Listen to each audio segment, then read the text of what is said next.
Hello, hello, hello. Welcome to Royal Sussex Live. Welcome, one and all. Thank you so much for being here. Thank you. Let's see. Is it Liza, or Lisa? Liza.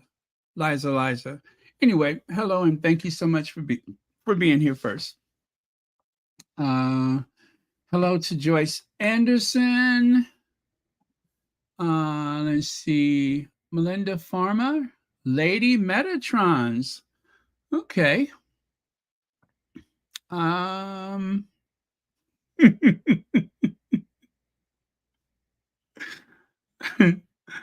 oh man, the fun thoughts I keep to myself.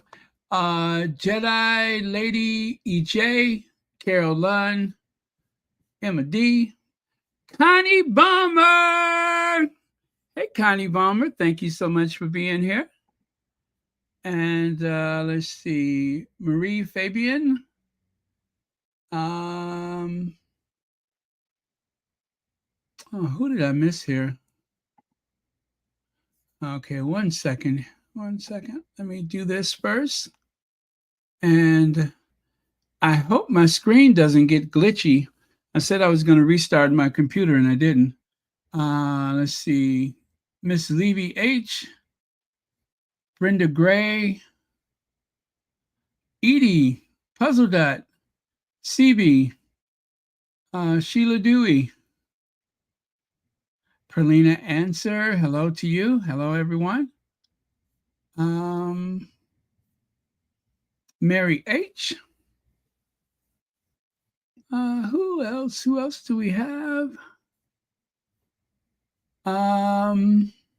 Chef Sandy Love. Wow, it's been a while, hasn't it? Church Nelly. Thank you for being here.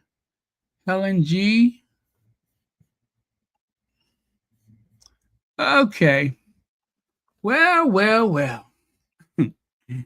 You know, I have been talking about this particular topic for a while, and sometimes I give it a rest, sometimes. And then other times it's all I could think about. I think that if one side or one group is allowed to tell the world what the queen is thinking, what the queen is feeling, and I'm talking about Queen Elizabeth II, not the what do you call it? Not the Dollar Tree version of Queen Elizabeth. I'm talking about the the downtown, Fifth Avenue, the Mall, the real queen, not that other one. Not the usurper, not the wannabe. The one who made a complete mockery out of the I don't even know what event they went to, but do you remember when Gladys, nickname for the queen consort, do you remember when she put on that red robe, or is it some kind of pinkish color or something? Oh, it was just, let me show you. This one. I mean, there you have a serene, regal, majestic sovereign, a queen, a real queen. Love her or hate her, like her or not, she was always the queen. There was never any question about it. And then here comes that big sloppy mess, sloppy, slouchy, Woolworths 5 and dime dress wearing. Oh, what were they thinking? Could they not have taken the time to properly put on the robe?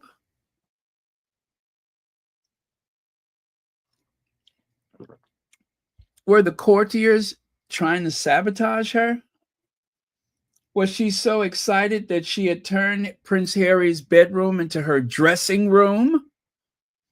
Does she get excited being naked in that room that Harry used years ago? Is that the weirdness that caused that to happen? She looks a mess. It's like, look at what the time honored tradition dragged in. Not. Now, with Queen Elizabeth, whatever those tassels and that rope and everything, whatever that is, whatever cord she's holding that together with, it makes sense. But Camilla looked like she fell into the drapes. It looks like she was looking for that bottle that she hid really fast when one of her grandkids walked in. So she hid one of her bottles of tonic. Yeah, one of her bottles of tonic. And in doing so, she fell into the drapes. And well, it was just about time to go anyway. It was just about time to go anyway. So, why not fake it to make it? So they just sent her out like that. A big sloppy mess. This is sacrilege. And I tell you, there are days, I promise you, there are days when I actually miss Queen Elizabeth. I do. I do. I don't care what you think of it. I do. Given the alternative, that's all I can say. If we must have our airways taken up with the images of a English queen, first of all, it should be a real queen. Second of all, it should be, you know, someone who fits the role, not someone who looks like they just come in from an all-nighter. That won't do it all. Yes, that won't do it all. It won't do it all. Um, oh, it's just reprehensible. I am appalled. I don't even know what that means, but I know that's what I am. I am appalled. As a matter of fact, I am a Peter, Paul, and Mary. That's how appalled I am.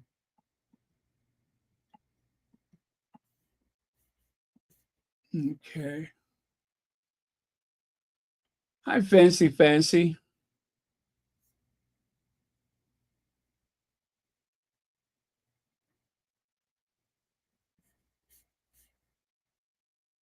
Okay. Um, by the way, I don't think we'll be here more than an hour. We never are we? More like 2 or 3. Uh, okay, okay. So, as always, the Sussexes are still winning. That is not projection. That is just the truth. That is not wishful thinking. It is the truth. Years ago, Harry left those two misfits in the dust with one of the many charities that he helped to create, if not, if he, the actual founder, as well as the principal um, donation winner. I mean, come on, the weight of Harry's personality has always been an absolute gem for any particular fundraiser that he gets involved with. So, what can I say? He's gifted. And poor William and Kate, there they are posing like some kind of plastic action figures. Did you notice that? I mean, William is like giving it all he's got, and he can barely keep up. And Harry, it's like a little casual. He's laughing. He's literally laughing at the competition. Hey, legs, not much effort at all. And poor William is running like Harry Bentley from the Jeffersons TV show, right? You remember Harry Bentley? I feel like I'm looking at whatever happened to Mr. Bentley. Whatever happened to Mr. Bentley? Well,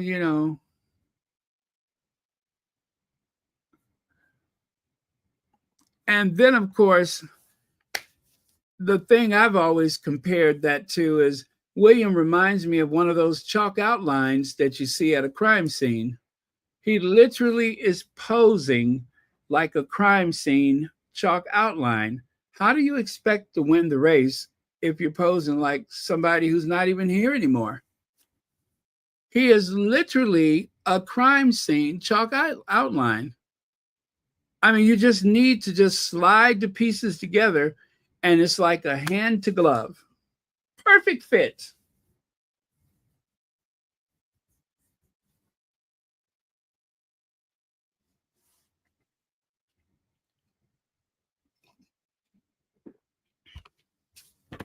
Oh, well, he'll get there eventually.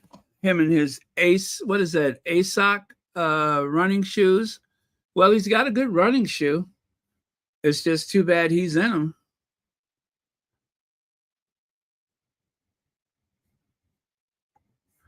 Okay, and it looks like some things have changed on the Parliament there. The Palace of Westminster looks a little different. I don't know what it is. I know they were doing some renovations on the clock, right? But still, it looks different to me, and I cannot figure it out. Maybe it's the lighting that makes everything look new and pristine, right? I think it's the lighting. Maybe it's that so-called golden hour where everything looks ideal. But whatever it is, um, London has never looked so good. I promise you, it has never looked so good.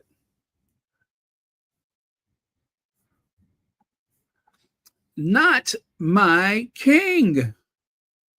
Not my king, Fred and Gladys. Not my king, and certainly not my queen.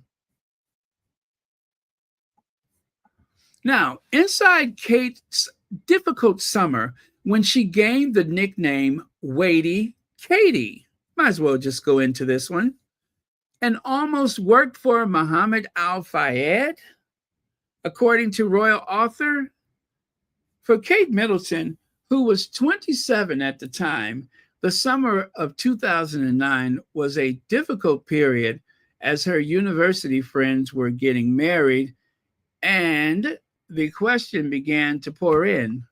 Will Kate become an old spinster, the old maid, the discarded social climber? Well, of course not. I mean, relatively speaking, Kate was somewhat attractive back in those days, and she probably could have had any industrial billionaire airline owning, record company spinning, train driving, galactic space owning ship person that she wanted. Yeah, she probably could have had any of those. As a matter of fact, I was thinking that she would have been perfect for that reality show, Who Wants to Marry a Billionaire? Right? She'd have been perfect for that show. But instead, she and Carol had other plans. How did she become Waity Katie? Well, take a look here. The Making of a Romance by Katie Nichols. Now, Katie Nichols is definitely a royal expert. According to her, she knows everything there is to know.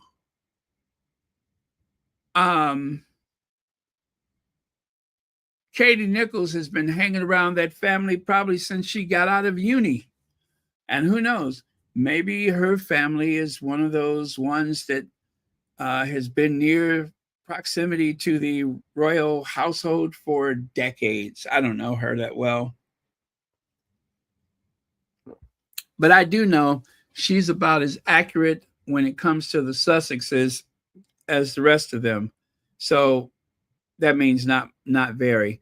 But when it comes to these two, well, remember, she's on their side, which is why it shocked me that this was a thing. Now, picture young Kate Middleton, the apple of her mother's eyes, right?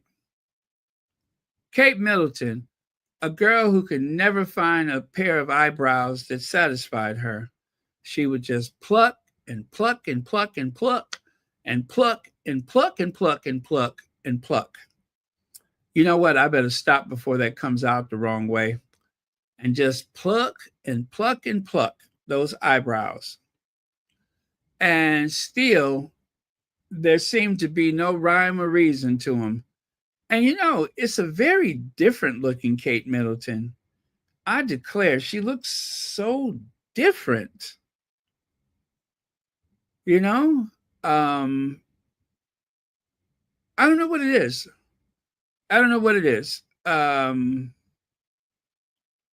Too much time on the deck of a pleasure craft, right?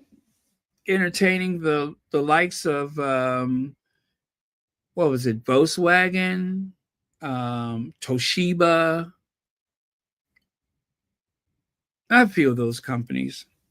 Maybe that's what it was. Too much sun or something. Um, I mean, for an English rose, she looks awfully Mediterranean. I thought the image was a bit jarring just because she looked so unhappy. But then again, um, she never lost sight of the prize, the ultimate goal, and that is to be the queen consort. I just think that she didn't really give a lot of considerations to that huge span of time between marrying into the family and actually becoming the queen consort. It's like she gave it no thought. And then, of course, there she is out with her mom, probably on Oxford Street or something, planning and scheming to plan. Um, and of course, as usual, um, the back of her hand is facing directly for is facing directly forward for some bizarre unknown reason. I still haven't come to terms with that yet. Um, Kind of scares me though. But anyway, there they are, just out enjoying an afternoon shopping. I guess they took the train in from Buckleberry or Huckleberry, whatever town they're from. Um, what is it? Buckles are us, something like that. Whatever town the two of them are from. Looks like they took some time to go shopping, and just so happened the paparazzi is there. Even though that you know they promised that there would be no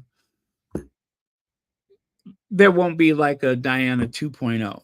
And I think they did pretty good, the press of laying off for her. But you may not think so much when you see what's coming up. But anyway, let's keep it moving. And of course, this one right here. It's as though they're playing it up for the cameras.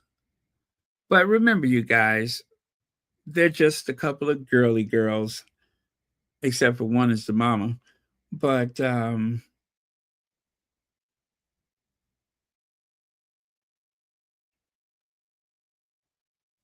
yep, yep. I wonder if that rack of purses, if those purses could talk, exactly what conversation were they listening to?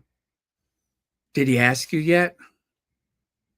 Did you do that thing I told you to do? No? Well, listen, do this. And if that doesn't,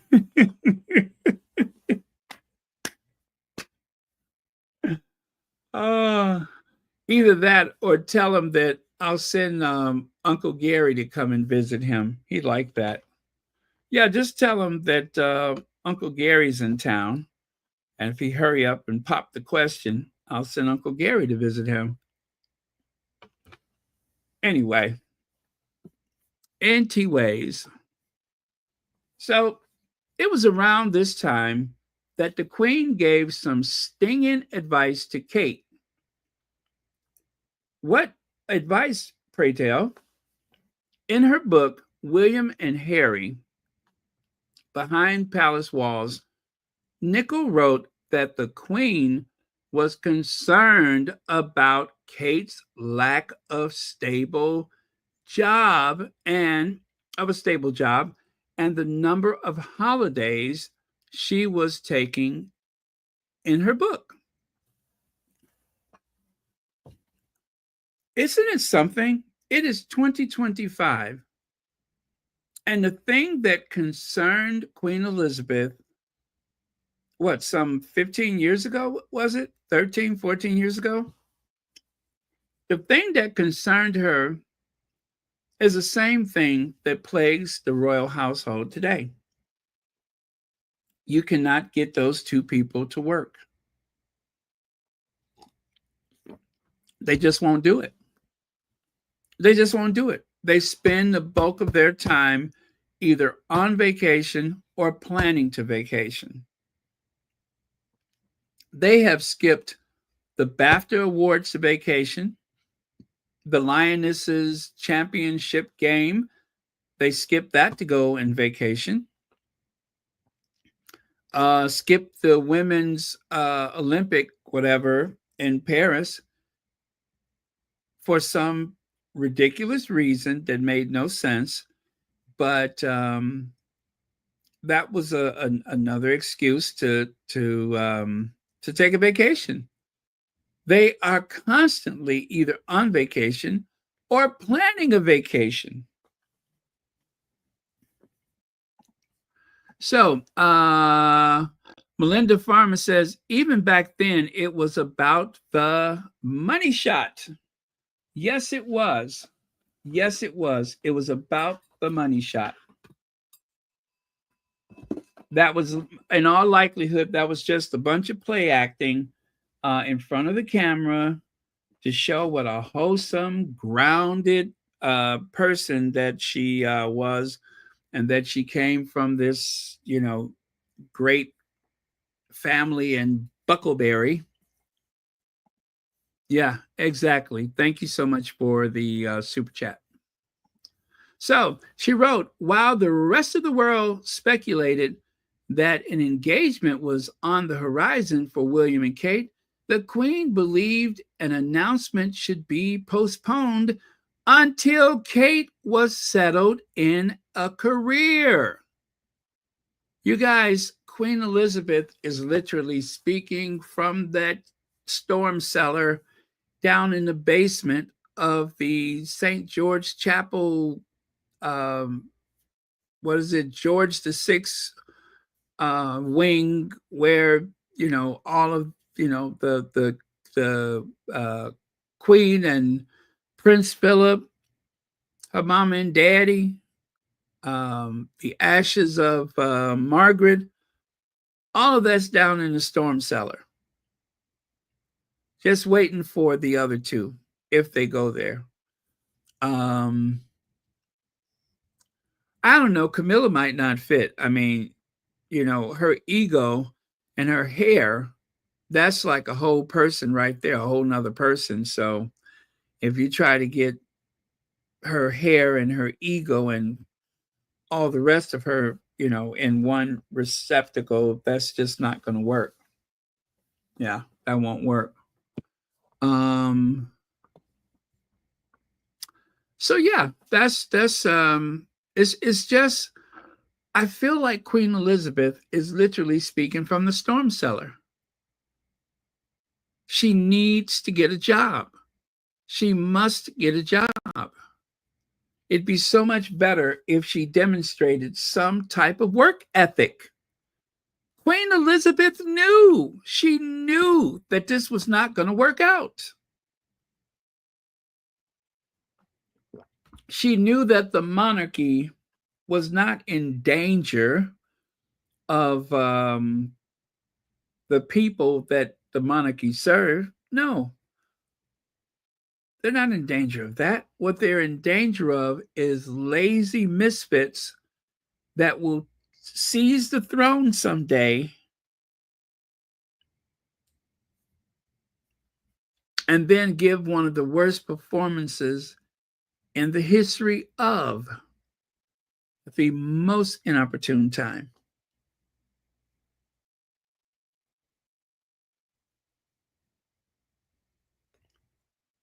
Don't know what to say. Don't know what to say. Time is such an equalizer. Okay. So take a look here. One insider told Nickel that it is Her Majesty's opinion that if Kate is one day going to be William's consort, then she needs a proper job. She needs a proper job.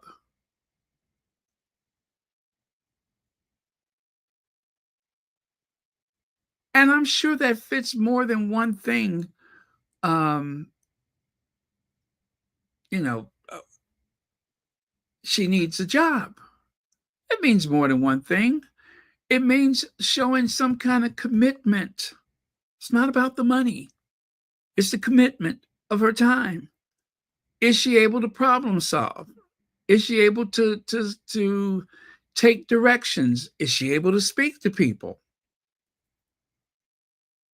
These were the questions that Queen Elizabeth wanted to answer. Now, they have abused this image of the Queen and Princess Meghan. They have abused that image. Time and time again, they love to show that image where the Queen seems to be sitting over her shoulder with her ever watchful eye. I wouldn't be surprised if she was asleep with her eyes open.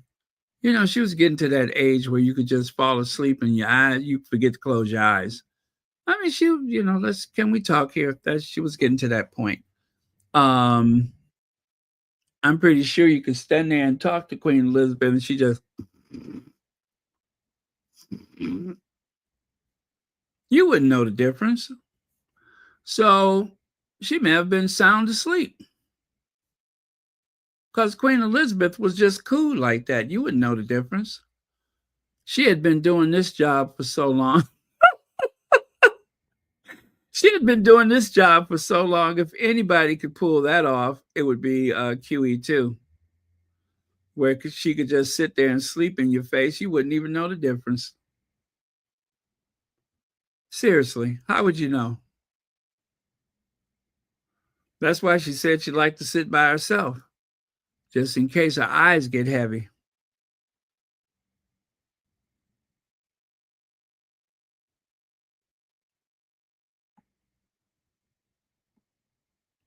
Okay, I'm trying to show you a little something from yesterday. Oh, remember this from yesterday? That little rodent face, Richard Eden.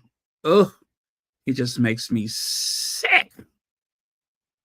Oh gosh, now what was I looking for?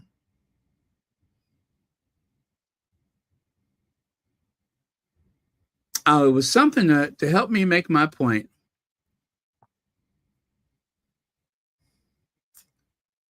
She needs to get a proper job. Okay, I digress. I'll go back to it. Mail Online reported at the time that sources close to the Queen said she was acutely aware that William's public image could suffer if his girlfriend were not recognized as a working professional in her own right. Do you have any idea what that means? Okay, this is what I was looking for. So it's that image right there that they have exploited time and time again. One of the most recent people to exploit that image, of course, was Richard Eden. He was trying to sell people on whatever mess he had put on. And out of desperation, he made sure that wherever it was promoted, that he would include that image of the Queen and the Duchess of Sussex. However, if you look at the top part there, you can see that same resting Queen of the Realm face that that's the one I was looking for. You could see that same queen of the realm face that she had for Eugenie or Beatrice or whoever that is.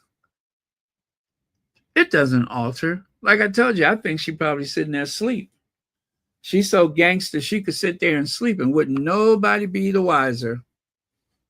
She could just sit there and nod off, eyes wide open, or should I say eyes wide shut.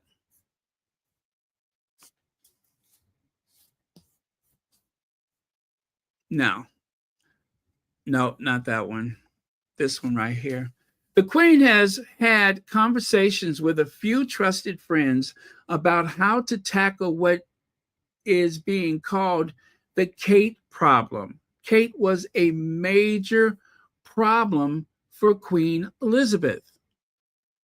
A senior aide told the Mail on Sunday it was so important that the Queen, of course, the Queen is not going to speak directly to her because she was just a pathetic peasant from Buckleberry or Huckleberry, whatever, Huckleberry Farm, wherever they came from. She was just a Huckleberry peasant. So the Queen would never address her about something like that. But it just troubled the Queen that she had no regular work. She had no way to demonstrate that she could be as professional as possible representing that crown. I mean, if you recall, Kate Middleton has only ever taken one solo trip abroad, if you don't count the courtiers. She's taken, and of course, the royal protection officers. Yeah. So she's only, and of course, okay, never mind. My point is, it was all expenses paid. You go to Denmark, and of course, you show that we are sending you on your first solo trip and that you can engage with people. You don't need to, that kind of thing. Well, she finally went to Denmark and it was a disaster. She was late, right? Not only was she late arrival, but she was late meeting the Queen of Denmark. She was late. And then she breached protocol by walking in front of the Queen. And Mary actually had to try to signal to Kate to hold back and let her walk first.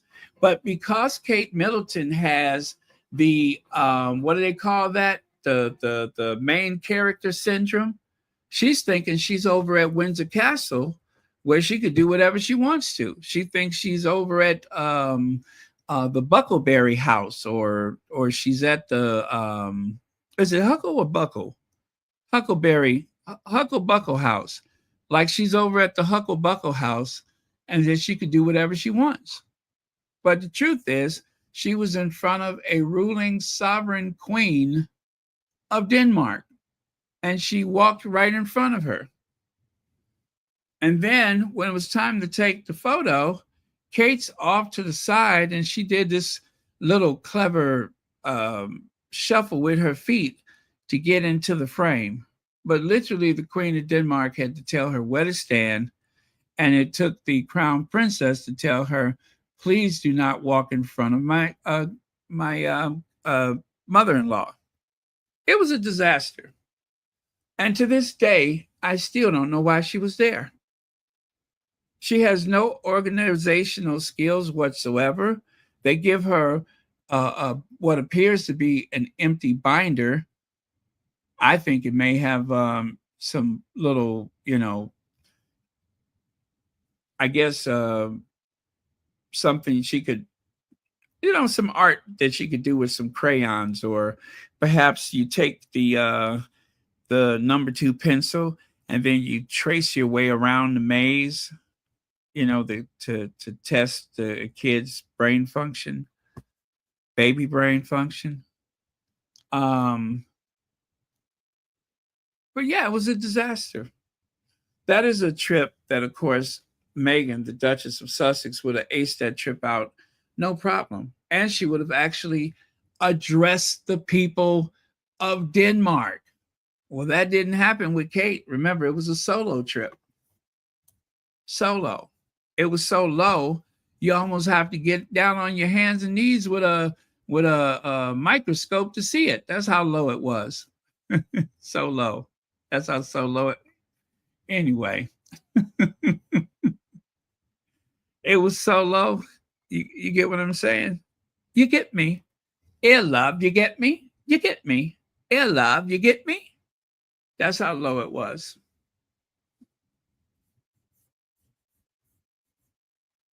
Anyways,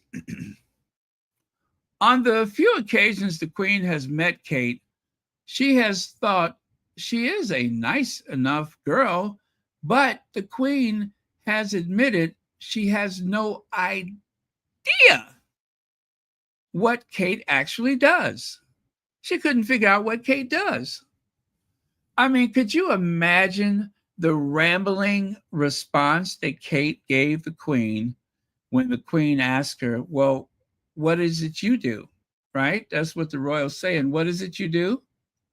Could you imagine the meandering, winding, twisted, curiously non responsive answer that Kate gave the Queen when she just simply said, and what is it you do? And she was at a loss for words. You know, it's kind of hard to sit in front of Her Majesty the Queen and say, nothing. I go to parties. Well, obviously it'd be, I would love to have met her, and she's obviously she's an inspirational woman to look up to, obviously on to this day, and going forward and things. It is, it's a wonderful family. The members who I've met have achieved a lot, and very inspirational. So yeah, I do. And that's the point when Queen Elizabeth would discreetly push the button that she had already arranged in advance for them to bring her a drink. Yeah, that's the point in which Queen Elizabeth had arranged in advance, just in case, that someone on the staff would have like a gin and tonic or a lime spritzer or whatever it is she drinks. She probably had something, a nice stiff drink, waiting for the moment that she finally got a response from Kate. What exactly is it you do? Well, that rambling, meandering exchange was enough for the Queen to express her fear for the future of the British throne. Privately, she is very concerned about what the repercussions could be if Kate is not in a stable job as and when William is ready to propose. Yeah, she was worried that what if she's not in a stable job when William is ready to propose? The so-called most eligible bachelor. Well, no, that would have been Harry. That never could have been William. But yeah, that very bizarre, meandering response that came from Kate Middleton would have to suffice as the information that Queen Elizabeth needed to make a decision. What was the decision? Tell that girl I said to go get a job. Go and get a job. Put your college degree, your university degree to work and get a job. Go to the high street and find something to do.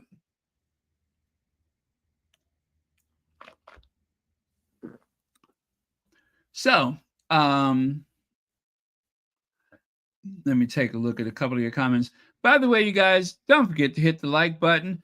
And if you would like a membership to Royal Sussex, remember the memberships cost only $4.99. That's right, $4.99. And if you order today, guess what?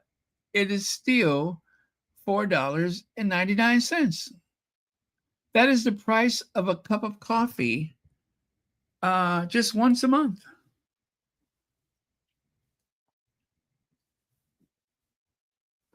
Okay. Now, if you take a look here, when she left St. Andrews with the, what is it, 2-1, whatever, in art history, her degree in art history, Kate attempted to set up her own children's. She meant to set up her own children's clothing line as a subsidiary of her parents' mail order company. But wait for this, you guys. Party Pieces, her parents' mail order company, Party Pieces. But she was forced to close it before it launched for financial reasons. Now, do you even think that she had got close to launching a product? I don't even think she got that close. She probably put it out there one day, and of course, rightly so. No one was interested, including her parents, who were practically digging out of dumpsters for their holiday dinner. Of course, we don't have money for you to go and try to start a clothing line. You can't dress yourself. Why would we think you can dress other people's children? Huh? So, and by the way, you guys, I want you to take a look at the outfit that Kate is wearing.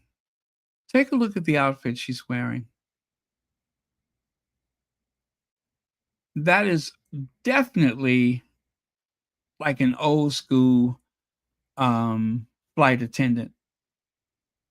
Yeah, that is like a very old school flight attendant. I think it's the most awful thing. You see, when she sat down, her skirt went up, and Queen Elizabeth is not happy. She is not happy. As a matter of fact, she is completely disgusted by it. Notice it looks like she can barely make eye contact with her. She doesn't want to, because this is the most tacky expression.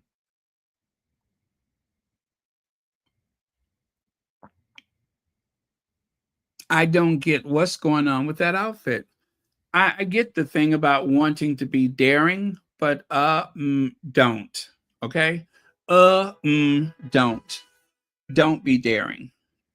Don't try to excite us with your fashion prowess, because you're going to leave an entire country high and dry. That is awful. That is an awful look. But wait, it gets better. It gets better. Take a look here. How disrespectful to Queen Elizabeth II. This is what you wore on an outing with the Queen? That is what you wore? Oh, girl, no. No.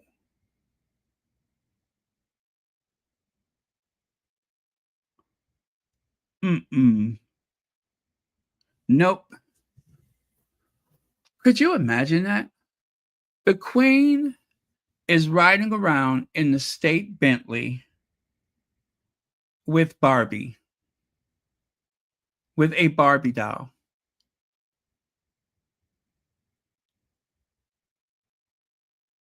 And she's too professional to look or appear outwardly annoyed, the Queen is. But she was. There's no way in the world that that was pleasant for her. I mean, remember, Kate Middleton at this point was not a teenager. She was not a teenager. So there's no way that she should have been riding around with Queen Elizabeth dressed like that, even if she was a teenager. This is someone who is trying to tell the world, oh, my legs are my best asset. And of course, we did hear something similar to that when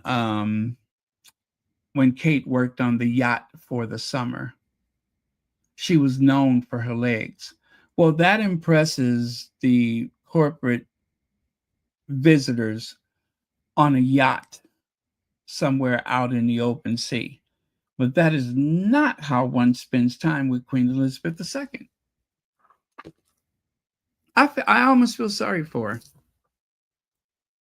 How awful is that? That is equally as disrespectful as that thing that she pulled with the Korean president.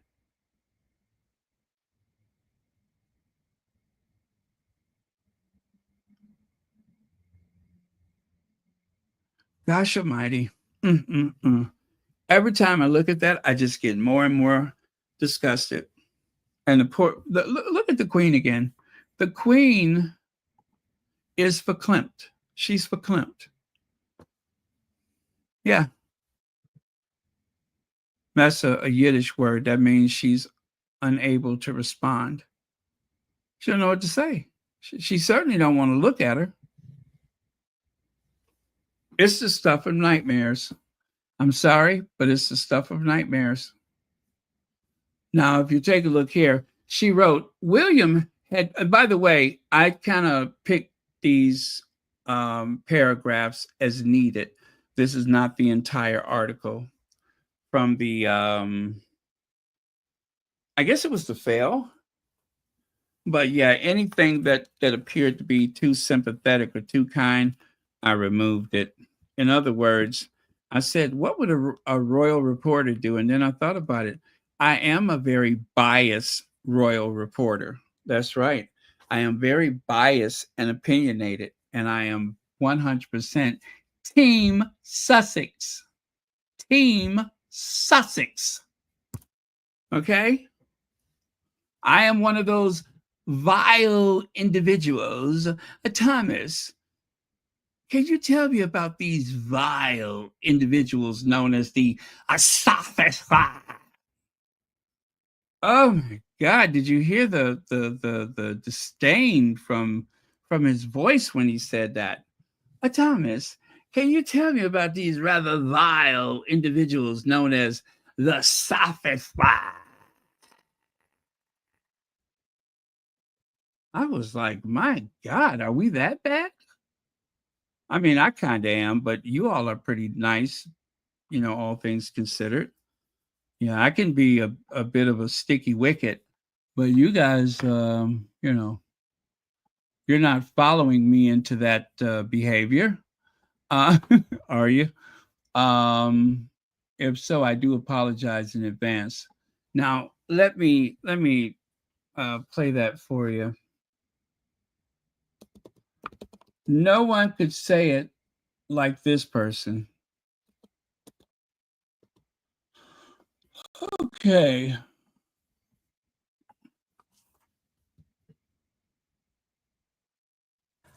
Thomas, I wanted to ask you about these vile individuals who refer to themselves as the Sussex Squad. So I come to my dad's house and start going through it, and I look on YouTube, and my God, I see the Sussex Squad and the Royal Sussex page on YouTube and the things they post, and that's where I found that disgusting video making fun of my father just because he's going to the Jubilee. I mean, and if you look on the Royal Sussex page on YouTube, you're going to see exactly whose it is. It's definitely Meghan Markle. And if it's not her personally, she's definitely paying somebody to do it.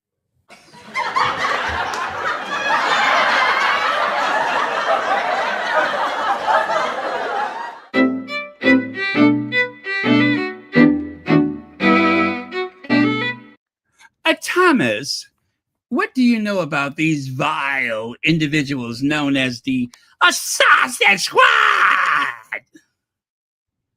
Oh, the reign of terror. I mean, he just has, his words are just dripping with cynicism and hostility.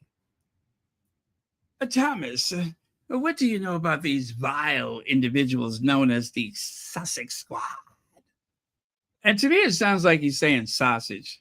And I tell you what, considering the source, Dan Wooten, the idea that he is preoccupied with what could be a breakfast meat or something, you have with a nice hard roll or whatever, does not surprise me that he goes about his day thinking about the Sausage Squad. He's getting his squads mixed up, ain't he? That's what it is. He's getting the squads mixed up. The Sausage Squad. Oh my goodness, I didn't know how awful I was until I heard him say it. So, both advised him not to hurry into things, which was fine by William because he was still looking for someone else, I think. See there? William, oh, did I miss the top line? She wrote, William had been having second thoughts and sat down with his father and grandmother to have a frank discussion about his future with Kate. And of course, William, let me see, both advised him not to hurry into anything. Also, after dating for nearly a decade, who dates for nearly a decade? Marlo Thomas? Huh? That sounds like some Marlo Thomas stuff there. And I apologize if you guys don't know who Marlo Thomas is, but that sounds very Marlo Thomas. A dating for 10 years. 10 years. You know you must marry, and you know that by getting married, you're gonna forfeit some of your conveniences, right? You can't just jump out and go to a party. Well, he did it. So let me stop lying. Let me see. R.A., thank you so much for the Cash App. And thank you as always for watching Royal Sussex. Okay. Just saw you pop up in the corner there. Greatly appreciate it. Very nice of you. Thank you very much.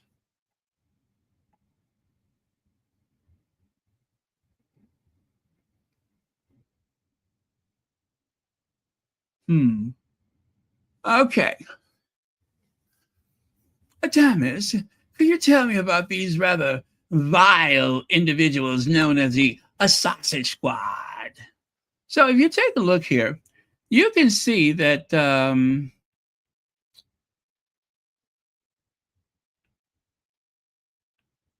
after dating for nearly a decade, William finally proposed in October 2010 in a cabin roughly 11,000 feet above sea level on the side of Mount Kenya in Africa. Okay? At nearly 11,000 feet altitude. And I'm guessing the altitude must have got to him because he probably didn't even mean to ask, but at that point he was probably getting a little lightheaded and was just like,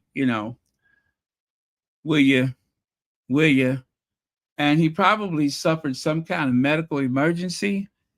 And of course, on condition of getting some help, you better ask me the question. Otherwise, I ain't getting you no help. I'm just kidding. Kate's not that cruel. Is she? But yeah, so that's what happened. It was at the in a cabin in 2010, And when did they start dating? 2000 and what? One? Something like that? God, that's a long time. How humiliating. She should be so embarrassed. Just like she should be embarrassed that her sister-in-law, or no, is it her aunt? Yeah, her aunt is wearing the Lotus tiara, a tiara that was put on hold for her to use for her lifetime as the Queen Consort or as a Princess of Wales and eventually the Queen Consort.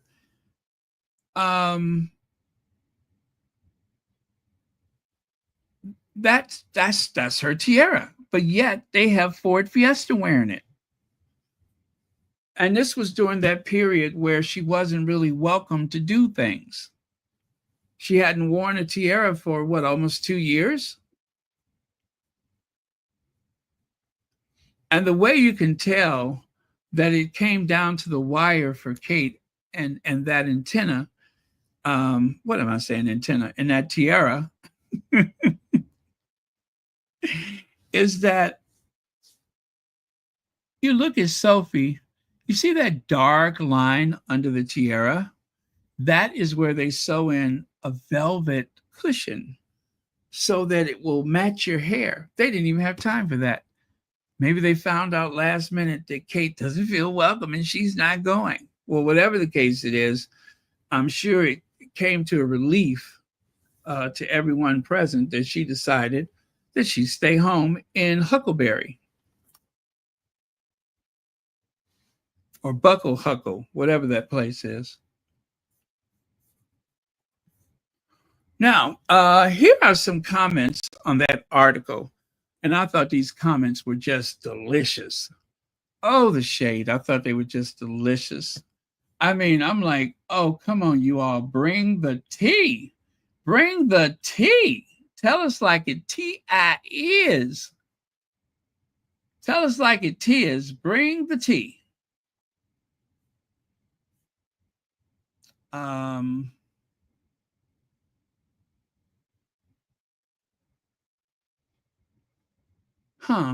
Okay. Are we ready for the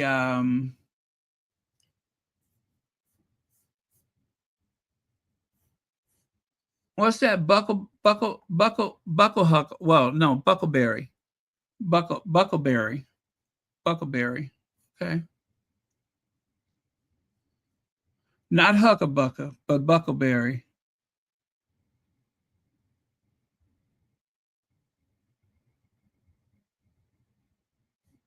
Okay, I think I got it. By George, I think he's got it. All right, so one of the people that responded to that article says, luckily, the gold-digging freeloader managed to get Billy Idol in the end.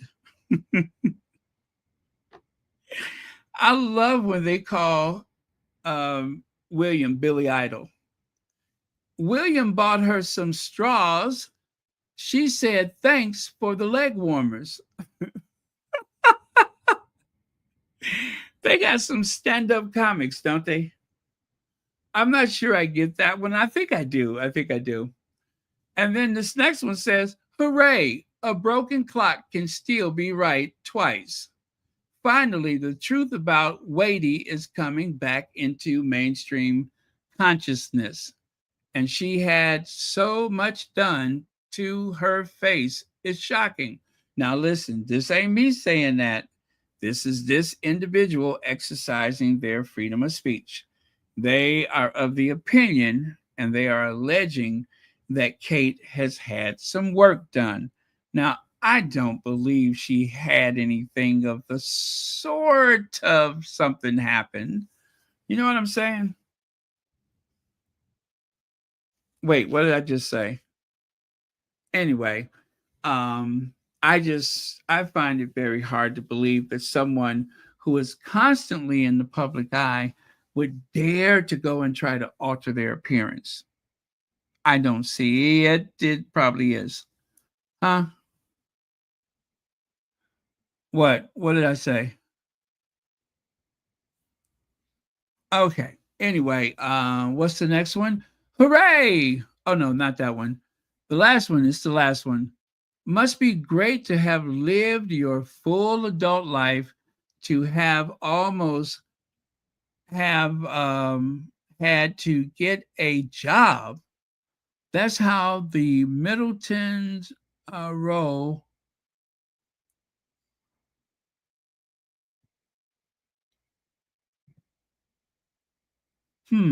Okay. So once again, must be great to have lived your full life, a full adult life, to have almost have had her sister had a string of rich boyfriends, is now married to a hugely rich guy. She she probed never, oh, she proved, I guess, never worked. She probed and never worked a day in her life either. So there you go. Both sisters have managed to game the system. Both sisters have managed to get jobs where they don't ever have to work. They haven't worked before, really, to be honest with you. And they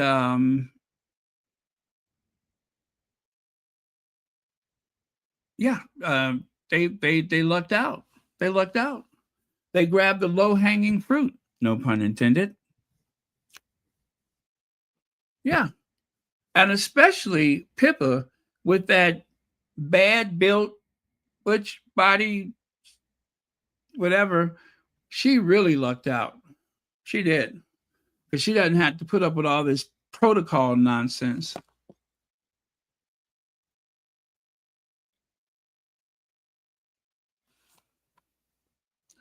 Once again, you guys, please make sure you hit the like button.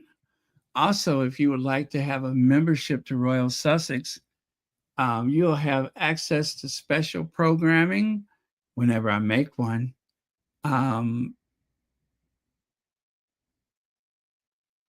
Yeah.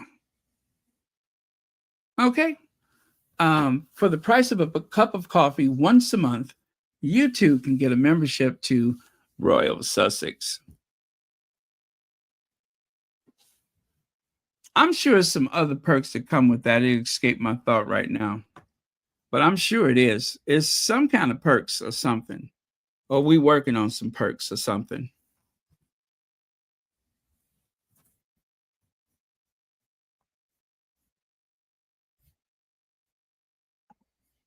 Okay. Now here we go.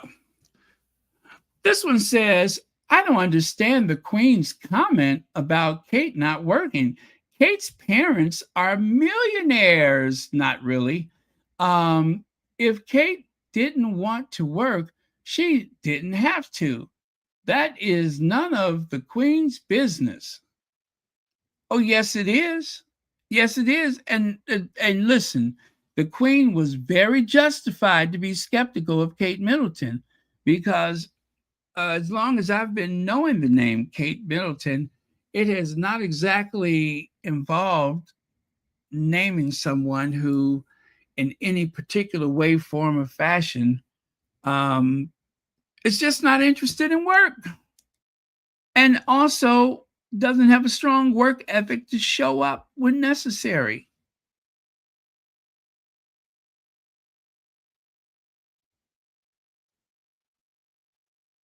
It is a real shame. Shame on them.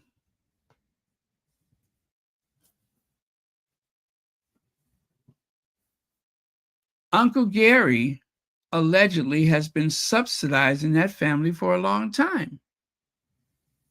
How about when Kate decided that she wanted to launch a children's clothing line? I think they were going to name it Baby Brain. When she was trying to when she was trying to launch her clothing line called Baby Brain, Baby Brains Are Us, whatever the name of it was. Well, I mean, it didn't get far. They had to give her the harsh reality. Listen, we're broke. We're broke. So you aren't. You aren't ever going to get a clothing line. You aren't ever going to get us to sell it either. They had to use that word yarn't. You aren't ever going to be a retail merchandise something. You aren't. You aren't ever going to be able to afford it unless you marry somebody rich. You aren't. Capital Y, apostrophe A, let me see, you aren't. RT, you aren't. You aren't.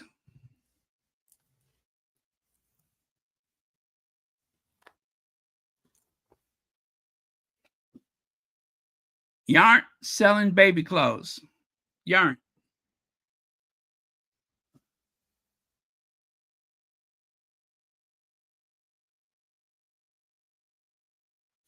So,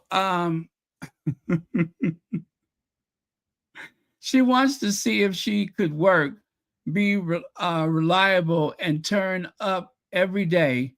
It was to check that she was suitable for royal work. The Queen's instincts were correct. Yes. Queen Elizabeth's impeccable instincts were absolutely correct. And maybe that's why they always say all that bogus stuff about Meghan, is because Meghan was not like, I guess, how do I want to put this? Meghan was prepared, ready to work when she arrived, and the Queen could see that. Kate, there was no backstory. There was nothing to tell because she hadn't done anything. And as they say, the man that does nothing, has nothing, is nothing. I think that goes for women too.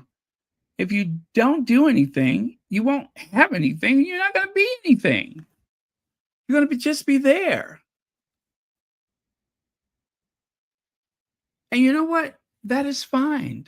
That is absolutely fine. Where the problem comes from is when you send your minions, your cavalry, and they go on to make life difficult for the one individual that is doing everything to the best of their ability, that are engaging with the world. They are risking things.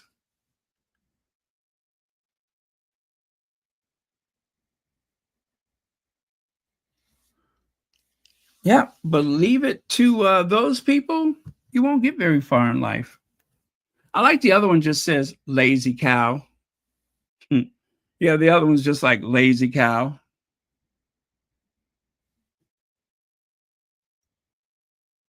And let's see, what else do we have? Seriously, look at 27 and try to convince yourself she hasn't had subtle work done over the years, almost a different face. Well, I'm not, you listen, you guys, you all know I'm not one to be hypercritical of Kate Middleton. I won't sit here and degrade anyone because of their appearance. Now, do I believe that Kate has had anything done?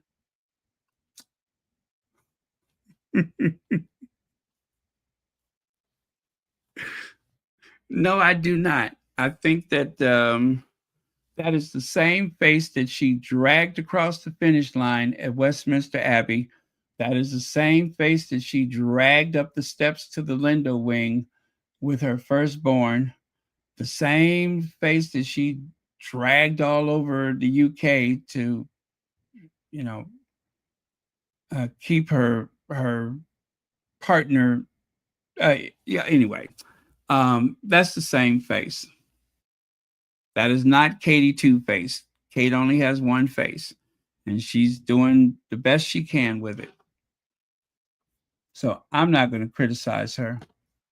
Kavan Slim says, I think the British media finally realized that they need Harry and Meghan in the family because the leftovers are not at all inspiring.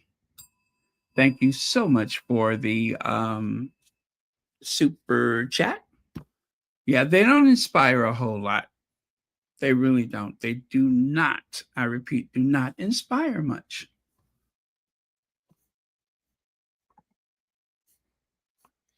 Hi, Lydia Washington.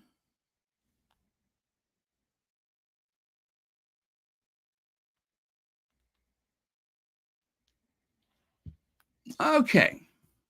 So where did I leave off? Was I here? No, I was here.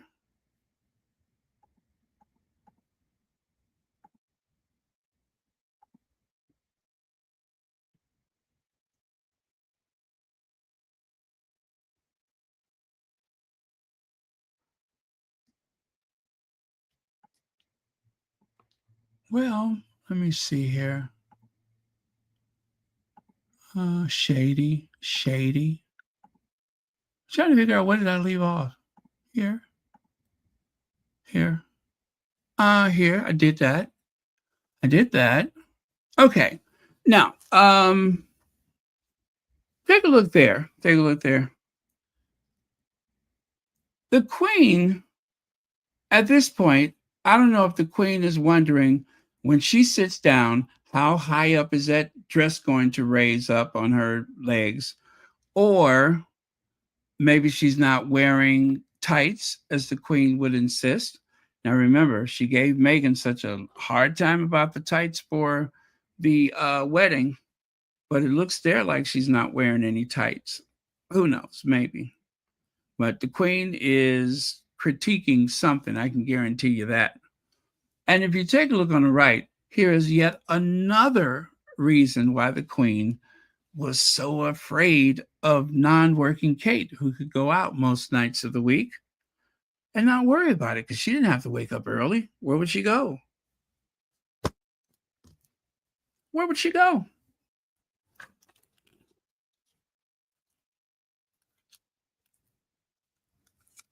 So there you have it.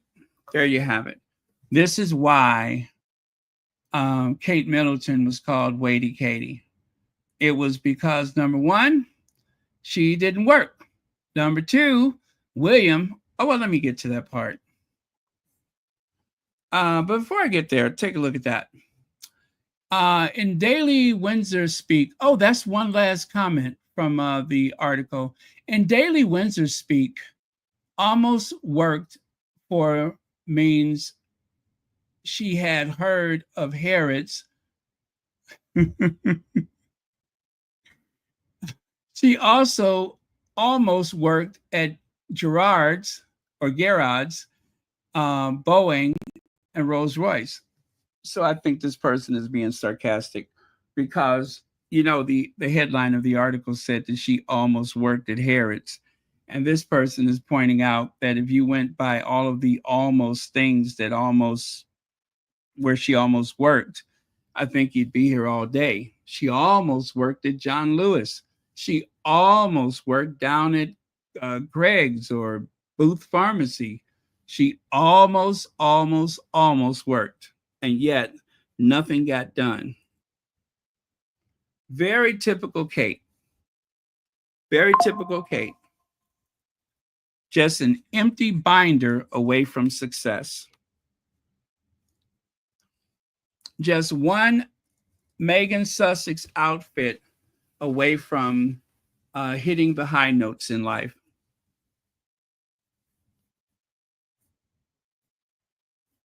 Let's see here. Susanna Maria Anajo. Yes, Anoja. Thank you so much for the super sticker. And thank you for watching. Oh, and you're a member too. Thank you so much for that. We love members. Does that sound weird? We love members. Okay, we like that you have a membership.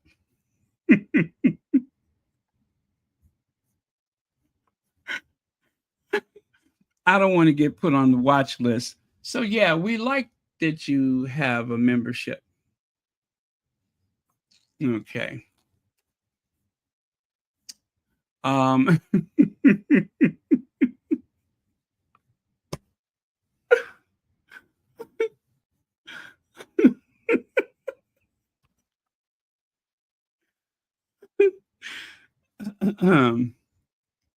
yes. It just sounds strange when you get too enthusiastic and say stuff like that. All right. Von, let's see. That is a super chat. Baron, yarn no. Yarn no. That's wait a minute. Yarn no, that's a new face. It still has the price tag on it. Yarn shouldn't Yarn shouldn't be afraid to call it out. Yarn. All right. Well, thank you, Von.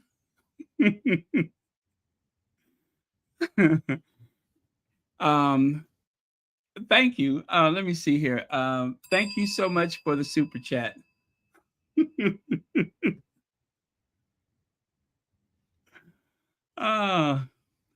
Okay. That snuck up on me. All right. And Fancy, thank you so much for, what is that? Five gift. Wait. Fancy has gifted 5 Royal Sussex memberships.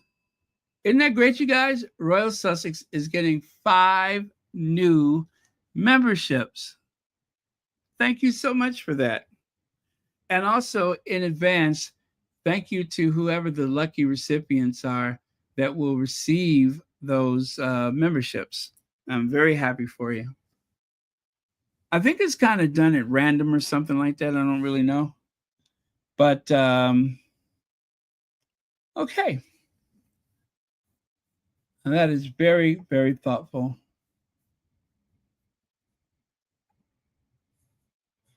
All right, let me get back over here. So I want you to take a look at the article there.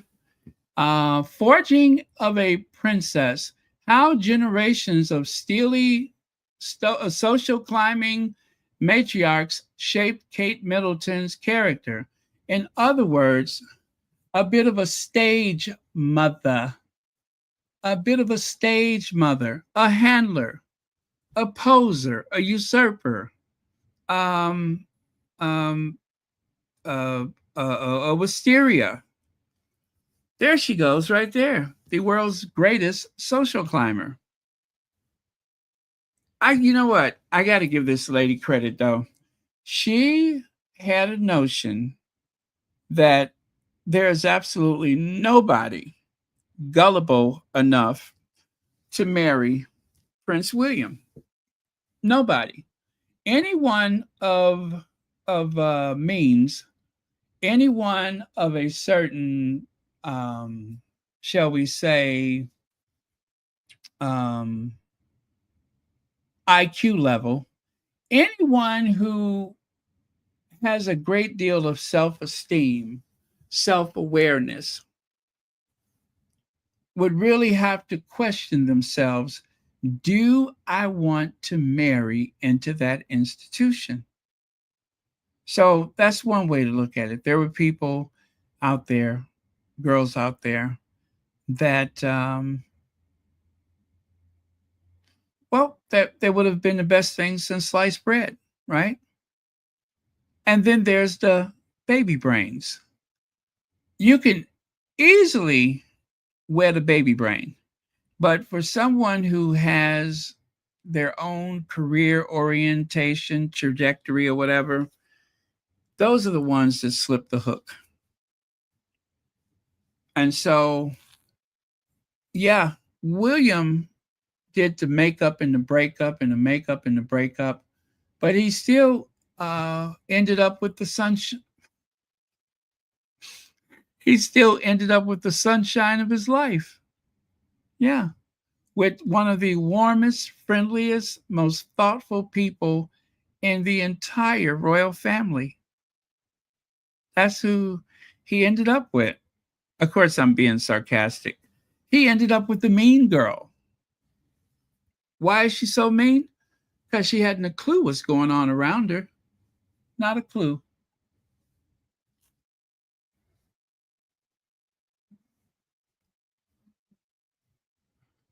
But they're made for each other. They are made for each other. Anybody who would allow their husband to go to a red carpet event dressed as a bottle of Mitchum roll-on deodorant deserves him.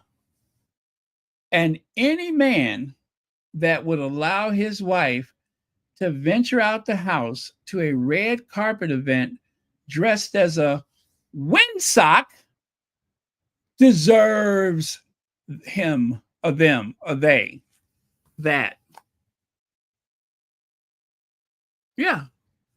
If you allow your spouse to leave the house looking like a commercial product for eliminating odors and preventing perspiration, that's what you got coming. You got exactly what you wanted. And if your wife looks like she's got that silly look on her face and wiggling around down at the local petrol station, dancing and wiggling and trying to be as monochromatic as possible.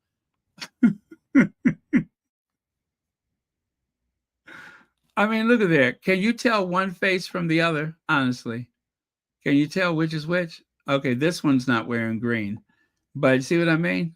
Same face, same face. Can't even tell them apart. So I'm just saying, if you allow your spouse to leave the house like that without protest, then you deserve each other. You do. You deserve each other. The whole point of where the royals are right now is that they should evolve, right? They should be evolving, not waiting for a courtier to take care of everything.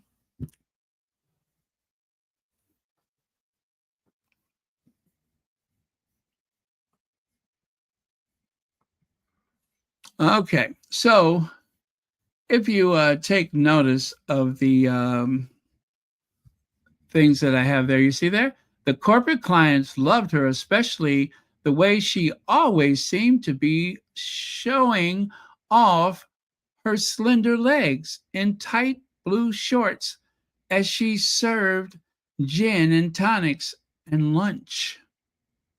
She was working as a deckhand on a 72-foot sailing boat in the Solent, whatever it is, looking after important clients for mighty corp companies such as Barclays, BT, Nokia, Toshiba, and Volkswagen. My. Didn't miss a beat, did they?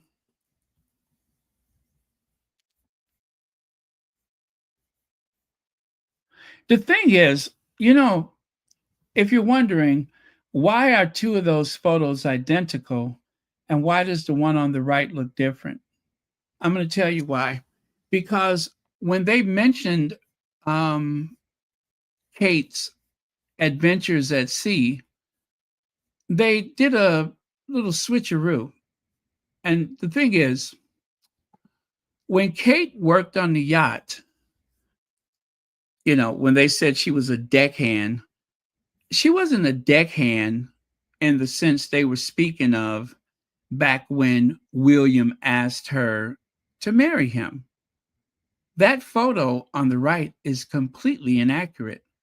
And because I am such a stickler for detail, I made sure that I found the correct photos. And that is the one where Kate is lounging about on the deck of the yacht. So the one on the right, that is from 2019. That is not Kate Middleton of, let me see, what year was it? 2011 or whatever it was? 2006? Anyway, those are different Kate Middletons. The one on the right has all that makeup and hair extension. The one on the left, those two, that is the actual period in which they are making reference. So that was a clever move on their part because they thought most people wouldn't notice. I noticed, and that's why I'm showing you one from the other, because they, were trying to clean up someone's image, as it were. That's what they're doing. They are moving toward the throne now, and they are trying to rewrite history, if you ask me. They're trying to rewrite history. It's going to be very subtle, but it's going to be very persistent when it happens. Very persistent. You'll see.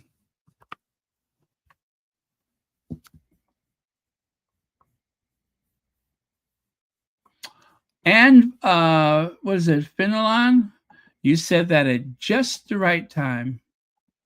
Because look at what's next. Flashback of the times we shared. Some made us laugh.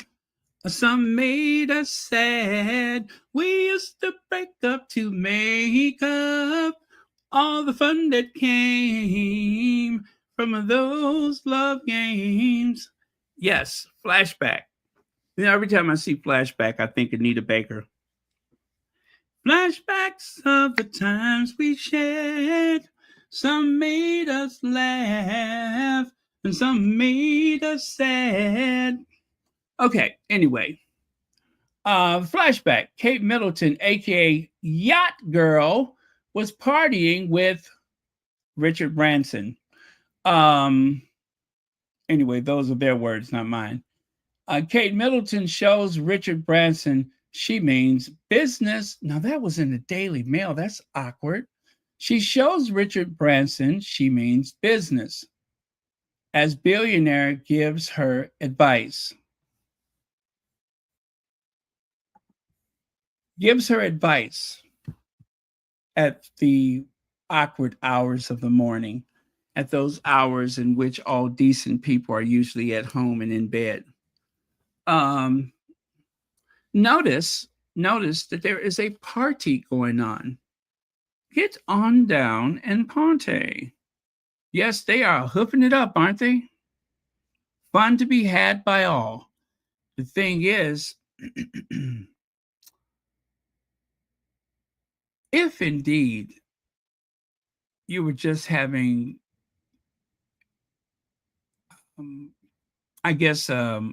advice, a wise word, if indeed someone is trying to help you, is a crowded disco the place to do it?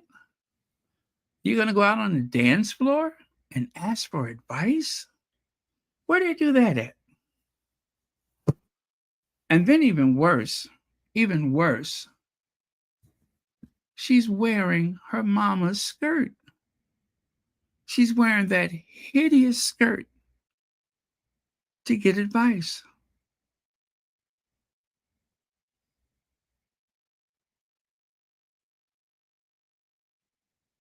So, I tell you, something looks fishy here. I'm just looking at these images. Something looks fishy. I can't put my transatlantic flight on it, but it looks fishy. And look at that. Out there dancing with her mama's skirt on. Look like her mama's purse. Probably her mama's outfit. Although it could be hers because, to tell the truth, both Carol and Kate has some of the worst taste. Ooh, they had bad taste in clothing.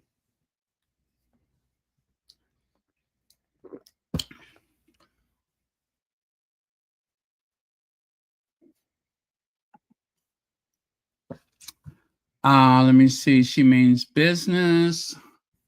What does that small print say?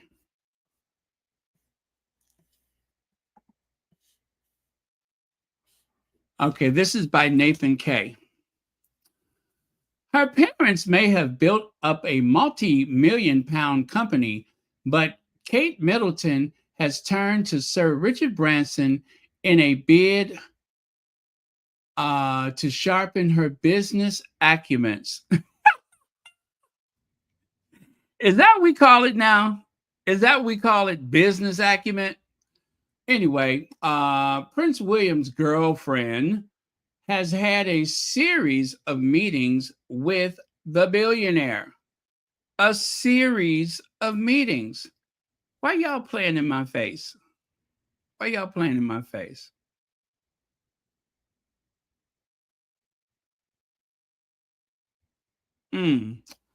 Anyway, the Middleton's firm will now offer experience days such as surfing lessons and trips to football grounds and recording studios in conjunction with Virgin.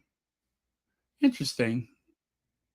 Yeah, William's girlfriend has had a series of meetings with the billionaire who has helped set up a partnership between his Virgin Empire and her parents' Party Pieces mail order business. So again, they're offering a whole bunch of services. And I'm glad that Kate was able to go out in the dark of night and iron out some type of agreement with, let me see. Can I still? Yeah. To nail out an agreement with one of the richest men on the planet. You can't beat that. That is what they call efficiency.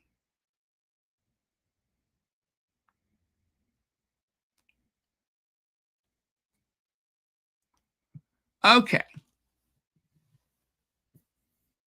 What else do we have here? Now, the change in royal protocol, Sophie is relieved about since becoming a Duchess. You know, guys, this is recycled. This is so recycled.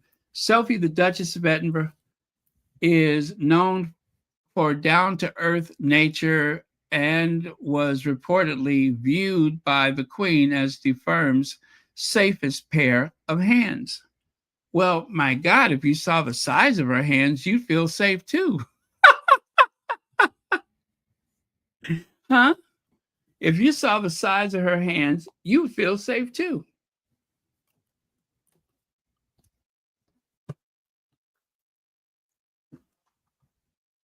I don't believe it. I don't believe it. I tell you, we have heard more from the Queen since she passed away than we've heard from her in, oh gosh, who knows how long. But yeah, we've heard so much more from Queen Elizabeth. Unfortunately,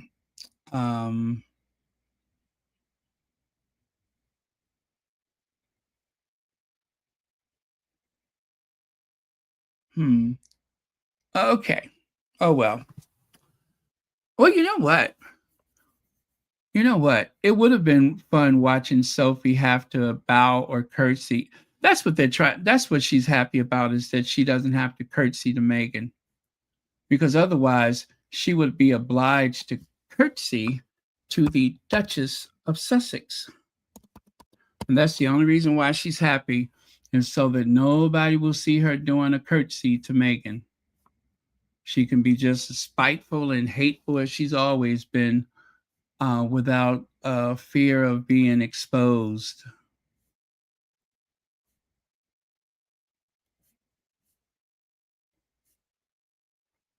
Okay.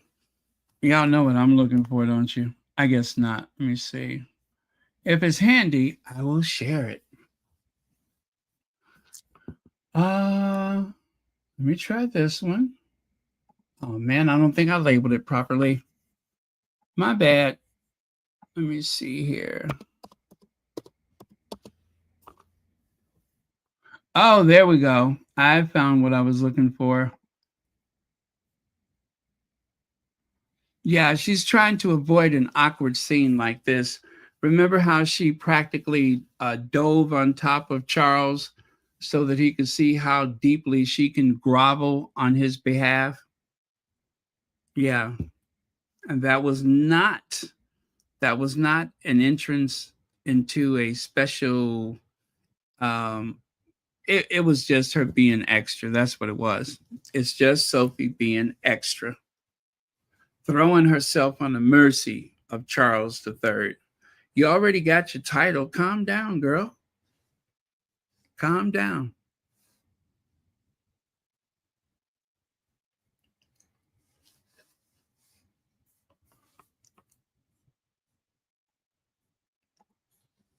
Now, is nobody safe from Denise Welch's acid tongue? Star's rant and jibes over the years has notoriously opinionated loose women target her son, Maddie Healy's ex, Taylor Swift.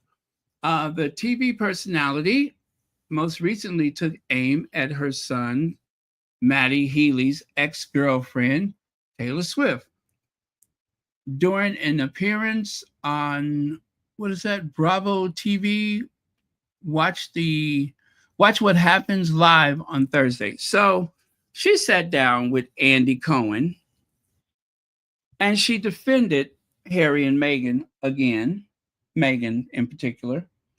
And that's why this article came out. This is why they are saying that she has an acid tongue, because now they intend to punish her, which is what they do anytime they, get called out by one of the tabloids.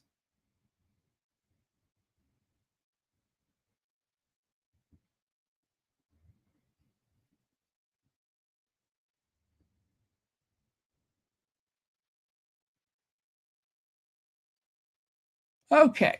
Let me see here. Anyway, I love that jacket she's wearing. I'm gonna cue that up for you. That's what I'm doing here. I want you to hear exactly what she said.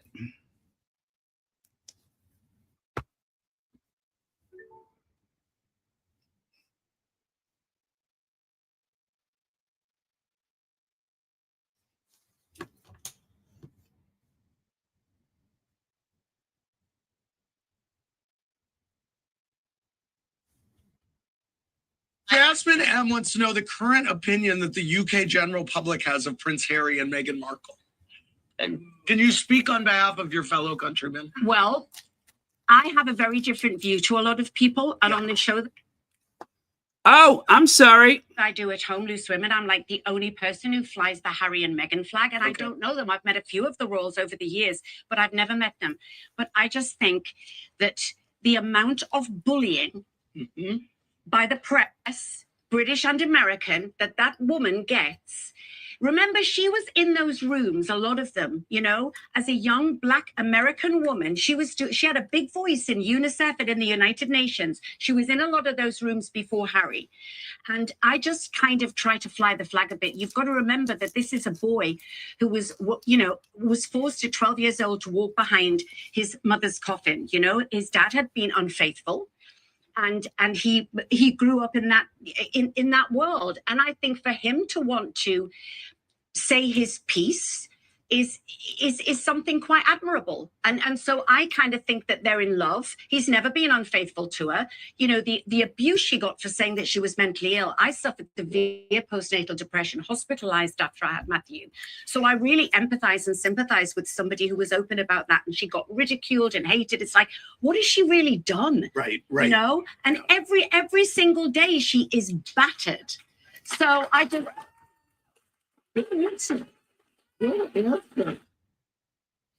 All right. Now, Andy Cohen is very messy, but Andy Cohen actually appeared on Meghan's podcast, Archetypes.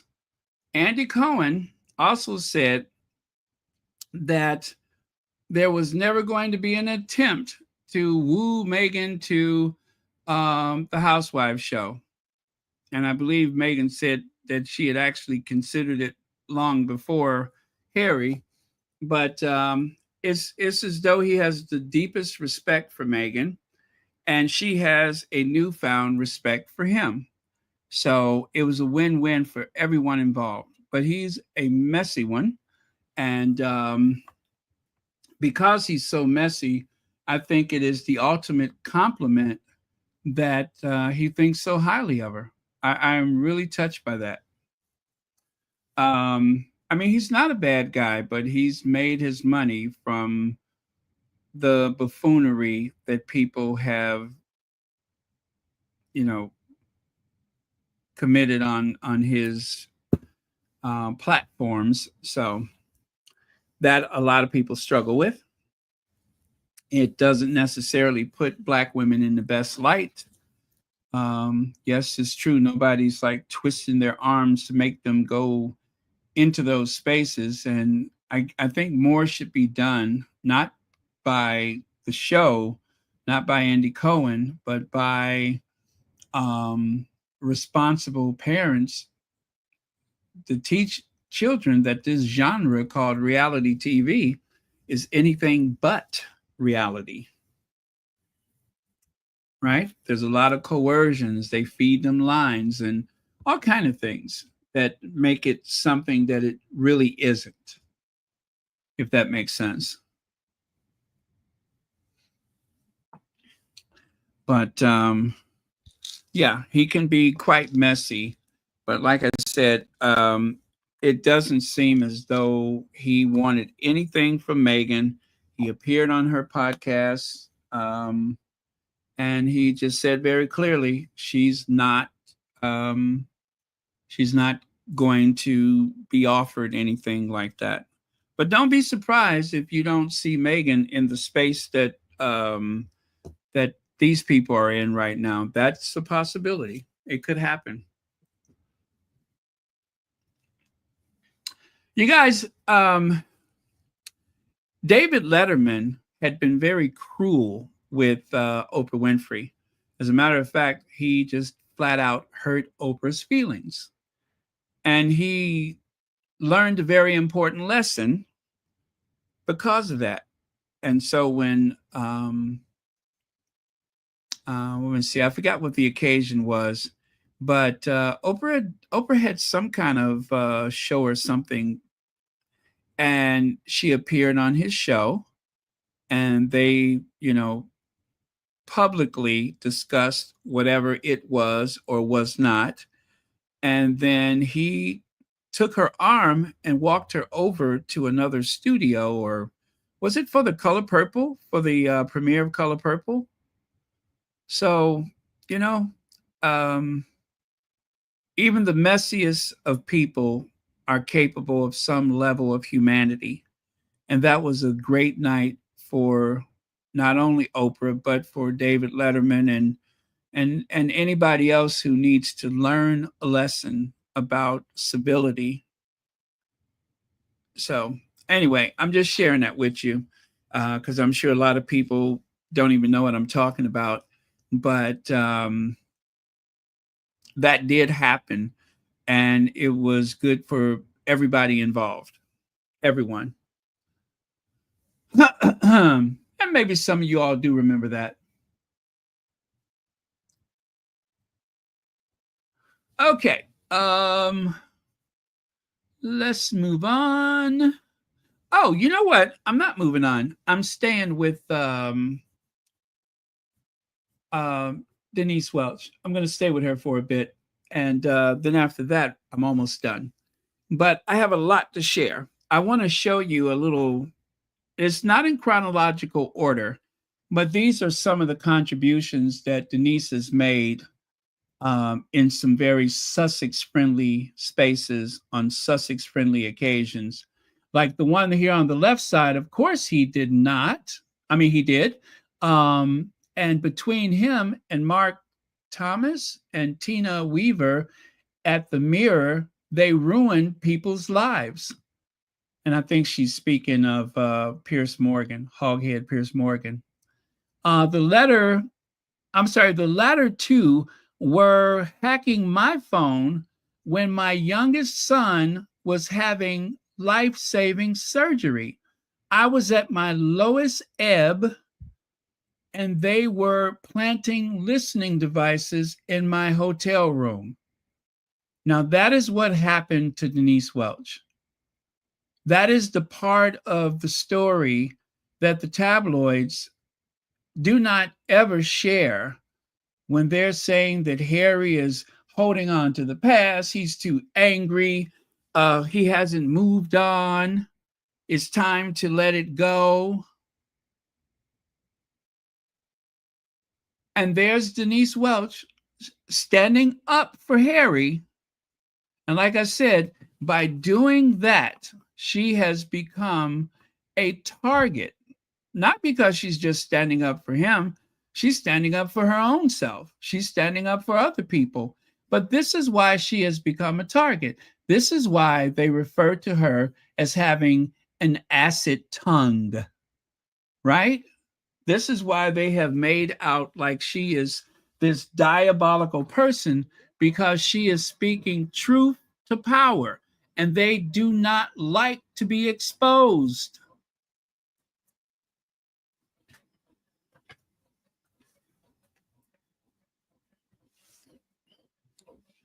She's at her lowest point in life. Her child, her baby, having surgery, and they plant bugs, listening devices in her hotel room. Her humanity and that of her child was not as important to them as it was to her. Their children were not having surgery.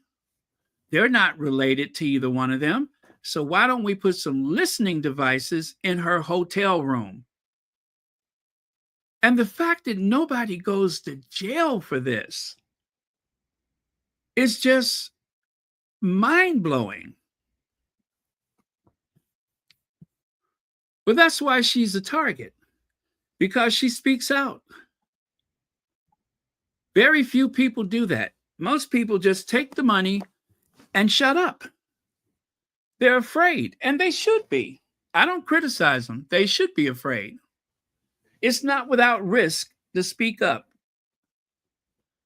Right there, Piers Morgan encouraged illegal targeting of Diana, says Prince Harry.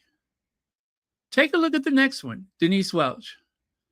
They're not bothered, no matter how many articles you waste your time writing. They're living their lives and being good parents and being nice to people. And of course, she's referencing the Sussexes. Royal snub, Harry's birthday.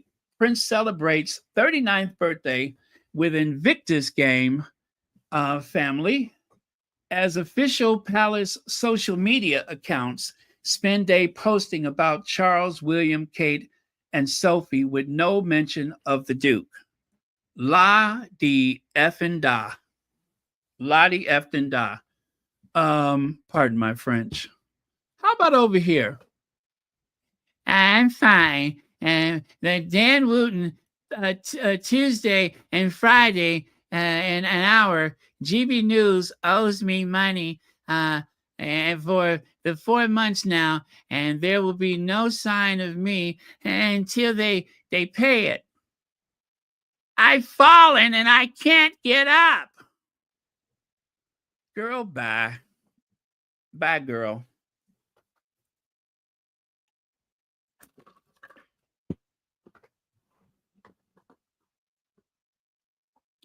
Bye, Felicia. Yep, bye, Felicia. That's all I got to say is bye, Felicia. Woo, boy. Hold on, y'all. I done got a cramp in my leg. Oh, ooh, ouch. Oh, I got a cramp. I got to straighten that leg out. There, that's better. That is so much better. Okay. So, in response to that, Denise Welch says very sarcastically, "Oh dear, gutted."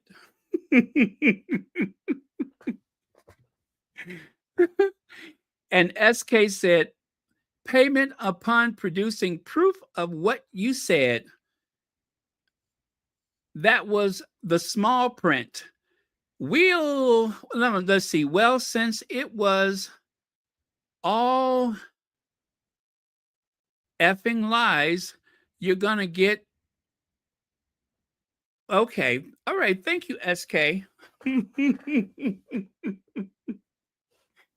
Woo. Thank you, SK. Anyway, SK is saying we're only paying for the truth.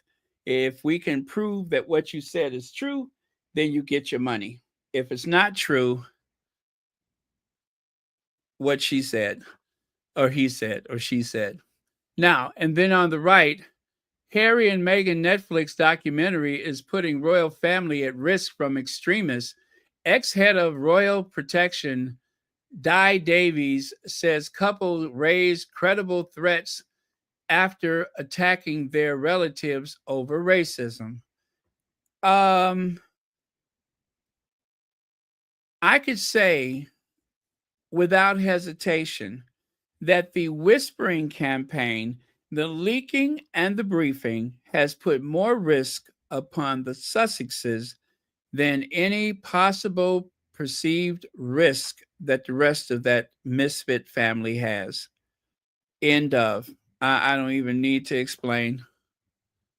And Denise Welch says, where was the outcry 2 weeks ago when Neil Basu, head of the counterterrorism, said Meghan and Harry were under constant, disgusting, and very real threats on their lives?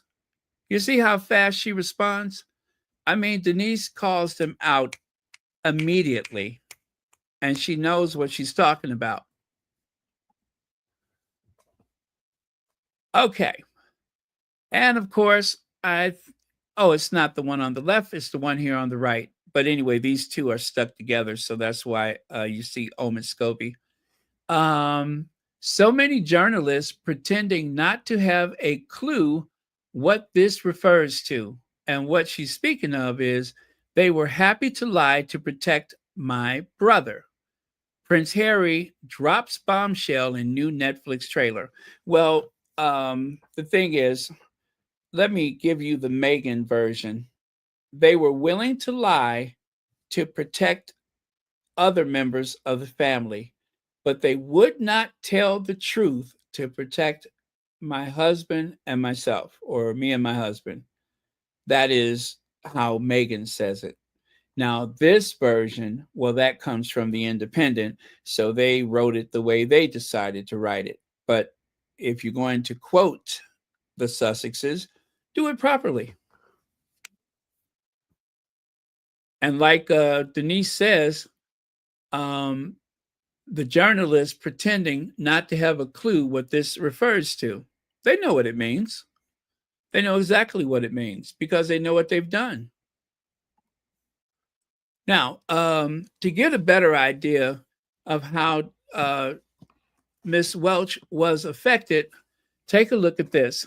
The voicemails of Denise Welch were hacked and her hotel room illegally bugged by MGN, which of course was the parent company of News of the World, Mirror Group. Was it? No.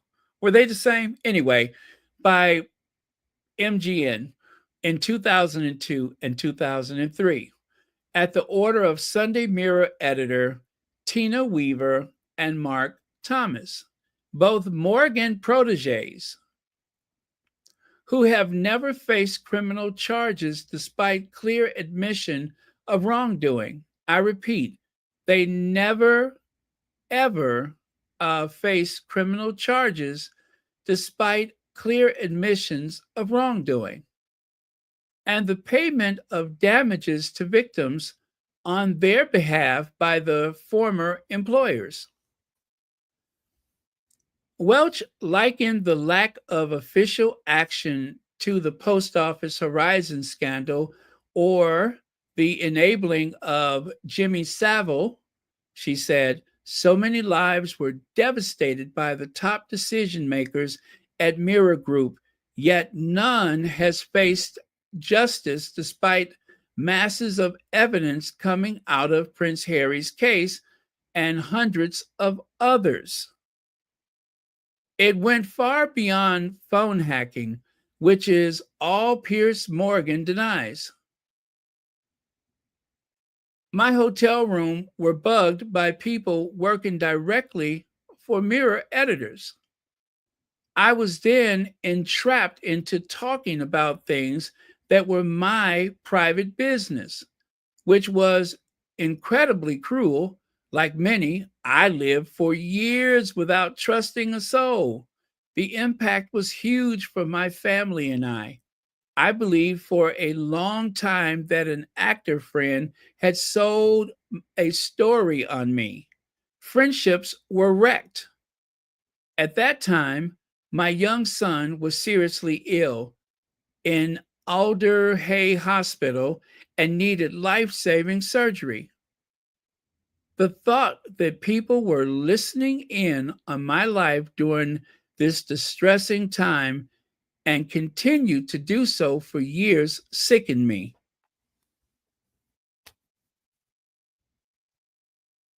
That is one of the experiences that was faced by Denise Welch. And this is why it's so easy for her to just speak the truth, because I don't think anything that happens in the future will be as hurtful as what happened when her son needed life-saving surgery and she couldn't trust people because her stories, her life was being printed in the newspaper.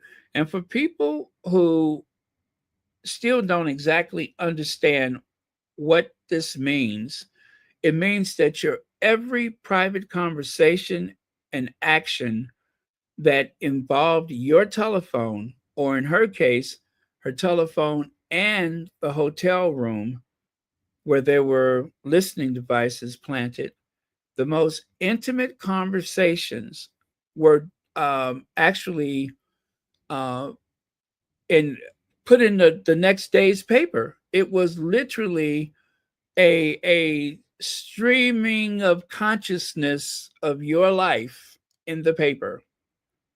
Extemporaneously, your existence is going into the daily paper, and people are debating and figuring and guessing what you're feeling and doing. And a lot of things they didn't have to guess, they know because they heard every word of it. I leave you a message. Before you get the message, someone else gets the message. And let's say I don't listen to the message that day or that week. Or what if they listen to the message and then erase it?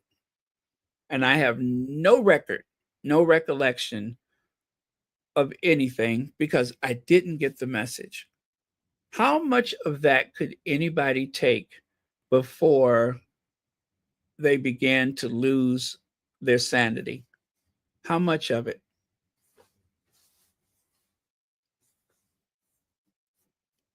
And for the tabloids, this exploitation was a matter of routine. It was their bread and butter. So, as cruel as things seem for the Sussexes at this time, it could be that much worse if they were in the UK and there were still people hacking phones and planting listening devices. It could be that much worse. It don't seem like it could get any worse, but it could. It could. It very well could. Speaking of getting worse, can you all please make sure you hit the thumbs up? Please make sure you hit the thumbs up. Remember, your engagement helps to perpetuate this channel. So whether you hit the thumbs up or the thumbs down, so long as you're doing something that is very helpful with the algorithm. Also, there are the memberships that cost $4.99. The price of a cup of coffee once a month helps to keep Royal Sussex strong. Okay, next one here. Now, I remember this exchange. I don't have anything else to share for you but this image that I saved for whatever reason.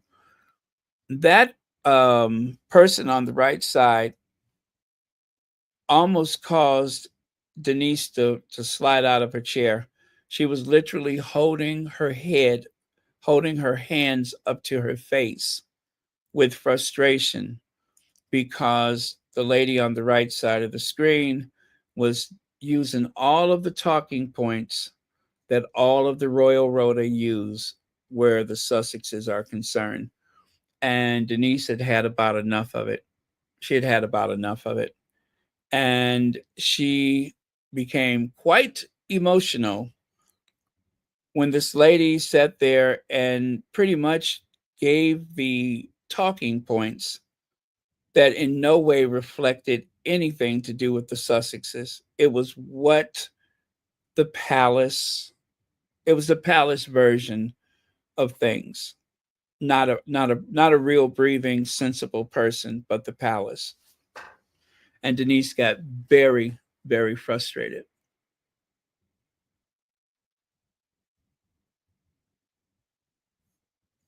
Connie Bomber says it pays to have some form of consciousness, but these evil, horrible have none, and that's dangerous. Yeah, they're it's like dealing with a bunch of sociopaths, like a bunch of predators. They literally listen to Paul McCartney singing "Hey Jude" or whatever song it was that he sang to the wife that he divorced. They listened to it. They laughed about it. They would listen to messages and laugh. And if you're thinking, well, people should have changed the code on their mobile phones, which a lot of people didn't know that was necessary. They just didn't know. There were at least a few incidents where some of the I can't even call them journalists, but some of the people some of the investigators that were hired by the tabloids actually either paid their way into the phone company or they falsely were hired into the phone company, and they would gather your information like that. Also, medical records.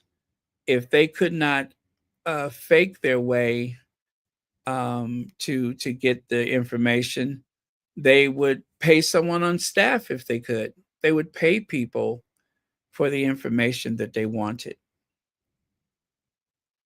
They use so many extreme methods to gather information just so that they could turn your tragedies into the daily soap opera.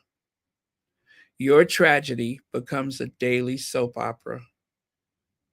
Just like a reality show, your pain is being played out on the pages of newspapers. And they have no concern about how much it will hurt you or your family. They do not care.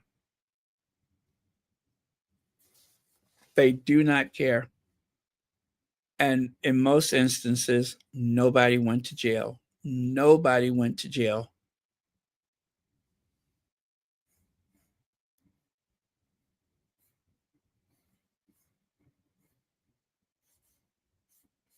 Yep. Nobody went to jail. So, I think I'm going to share this video. And then after that, I think we're done. Matter of fact, I know we are. But thank you so much, you guys, because I love Denise and I really, really enjoyed sharing a bit of her story because like I said, she is definitely. It kind of made people a little upset when they saw her at Buckingham Palace recently with Queen Godzilla and someone else. But I think that aside from the social obligations, she is safely, Team Sussex. Okay, let me find that one. And then, like I said, we'll say goodnight. So if you do have to go, again, thank you so much for stopping by. And as always, thank you for watching Royal Sussex. And I'm saying that like I can find the video. Let me see what happens.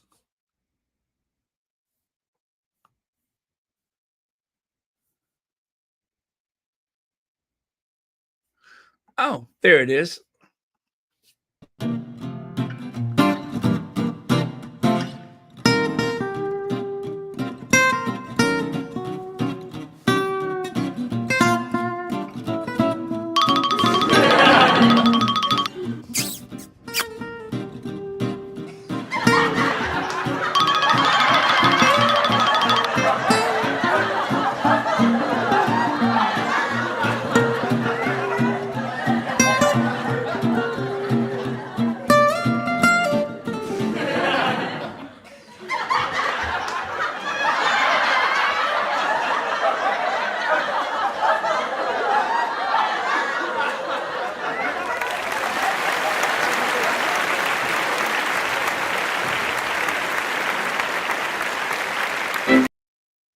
I love the way Queen Elizabeth is like, I know that thing did not try to kiss me.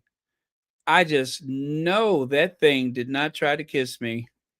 Did you see the way the Queen kind of shook her head like, no, no, no, no, no. We ain't there. We're not there yet. Somehow Camilla thought that it was okay to give mumsies a kiss. And Queen Elizabeth was like, we're not there. That's not us. Okay? Don't get it twisted. So Camilla had to back off. I mean, it's very subtle, but watch the way she shakes her head. No, no. See it? And then she gets the handshake and the curtsy. Now watch again. Here goes. No, dear. Looks like she said no, dear. And then of course, Philip, the kissing bandit, he'll kiss anything. He'll kiss anything or anybody. Philip's just like, well, I'll kiss you. And then, of course, Philip stands back like he's having second thoughts, like, what did I just kiss? Her face feels like cowhide leather. Her face feels like naugahyde. Look at there. And then, of course, you got to get past the hat, the hair, the jowls. You got to get past those jowls.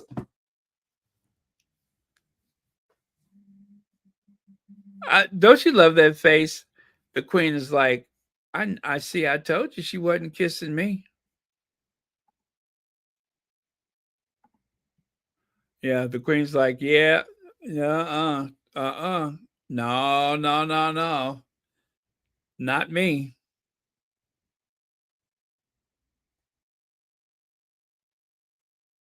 Oh, well.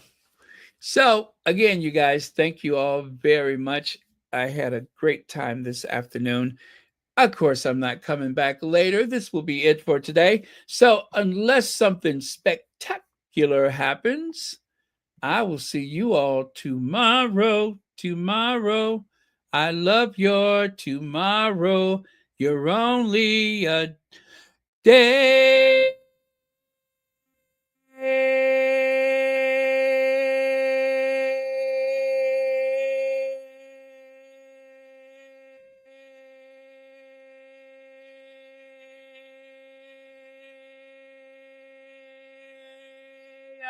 Away. Yes, tomorrow's only a day away.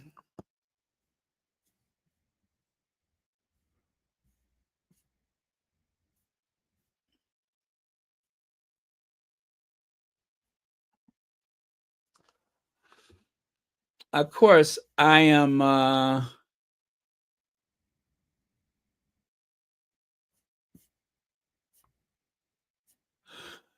just taking a little look to see if there's anything going on in the news.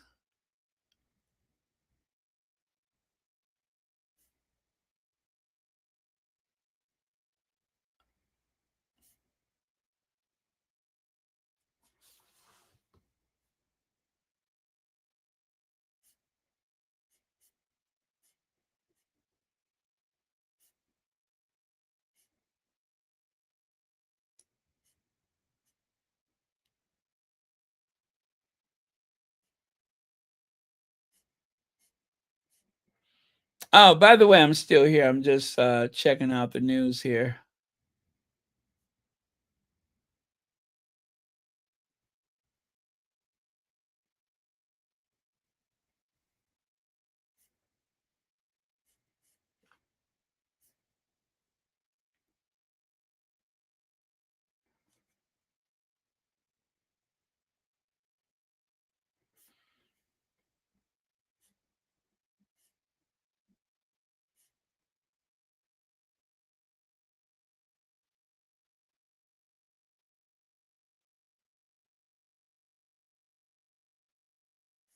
Huh, okay.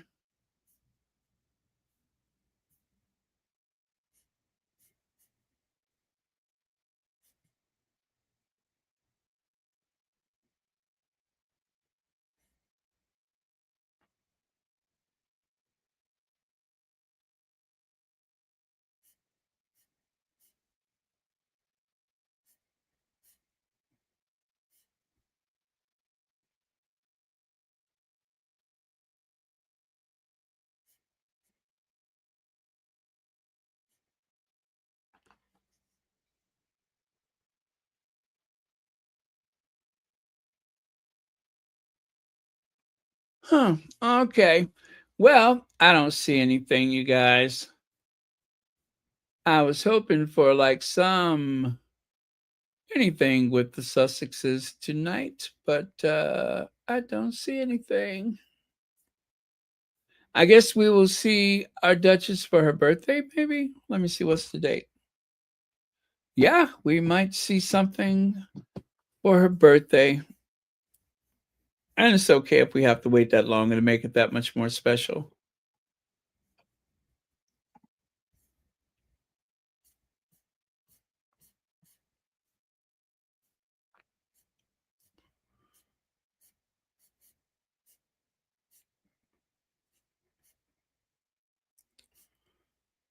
All right, then. Yep, it doesn't look like there's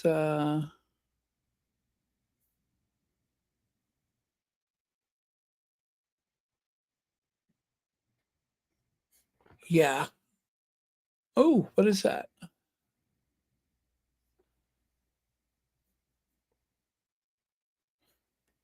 Is that a oh wow, that's a canvas bag. And okay, so with love, Meghan canvas bag. That must be a bag for staff or something like that, like the little merch they gave out to the staff or whatever. But yeah, it's a nice canvas bag that you can put your wine in it or something. I don't know. Groceries. Well, I tell you what, I'll save it and then I'll share it with you all tomorrow.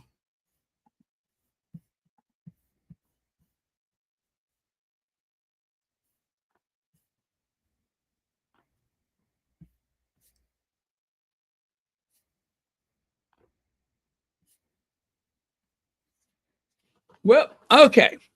Don't see anything.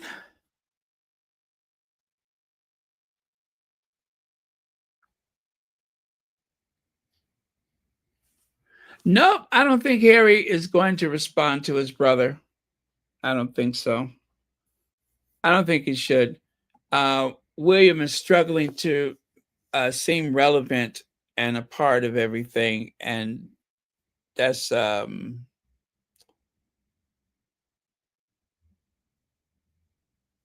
yeah, that's just like well,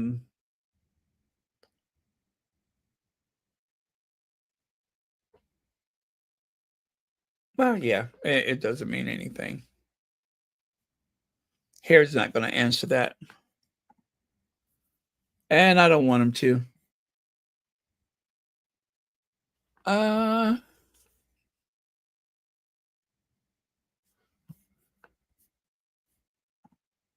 Okay. Cynthia Thorpe is asking for prayers as she recovers from pneumonia. Okay, you guys, make sure that when you do your prayers that you think about Cynthia Thorpe. Pray for Cynthia. Nothing's scarier in life than not being able to breathe. Yep. You ever see that commercial? They say when you can't breathe, nothing else matters. So pneumonia is very, very serious. And I know it seems like, these are modern times. Yes, it is. And they can do some amazing things, but your prayer is always appreciated and needed. So, and as for Cynthia, just make sure you focus on your body healing because your body is strong. Your body wants to heal. Your body always wants to heal. Your body, my body, everybody, our bodies want to heal. That's the first thing our bodies want to do is they want us well. So never be discouraged. Give your body a chance to do everything that it wants to do for you.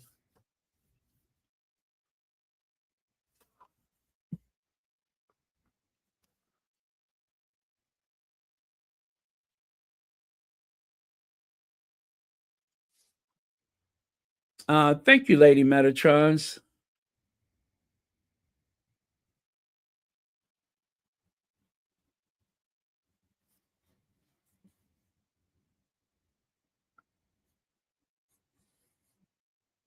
Okay. All right. Prayers are coming up. They're on the way. Prayers are on the way.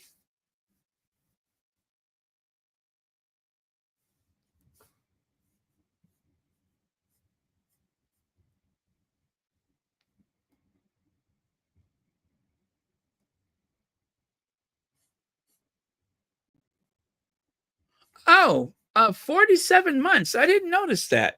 Now I see it. Wow, congratulations. 47 months? How is that possible? 47 months. Uh that's going on what? 4 years? That can't be right, is it? 12 months a year. And what is it? 4 times 12 is a lot, right? So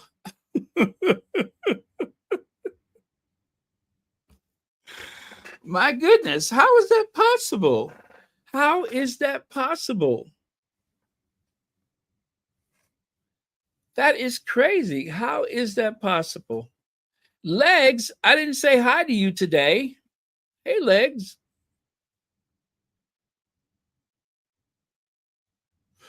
All right. Again, you guys, do pray for our Cynthia Thorpe. Believe me, your prayers do matter. That it does work. If nobody believes me, I promise you, my brother, you all prayed for my brother, and a miracle happened. It did. I'm not kidding.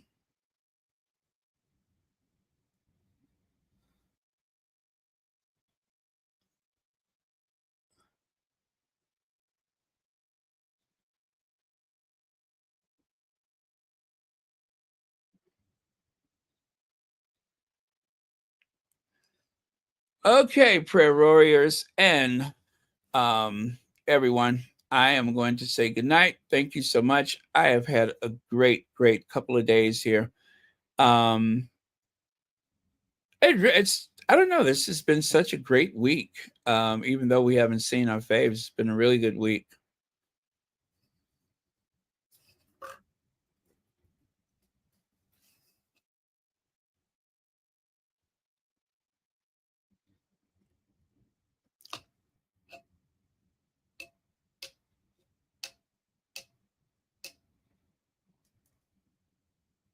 Oh, thank you, Legs. Thank you. Yeah, it wasn't looking good for him. I'll tell you that. It wasn't looking good for him. And he has surprised everyone, including himself.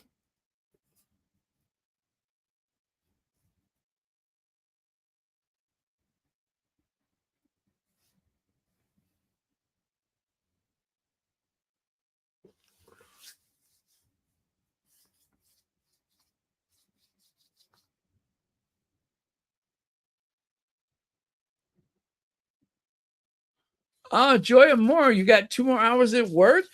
I hope they go by nice and fast. I do. I hope they go by very fast.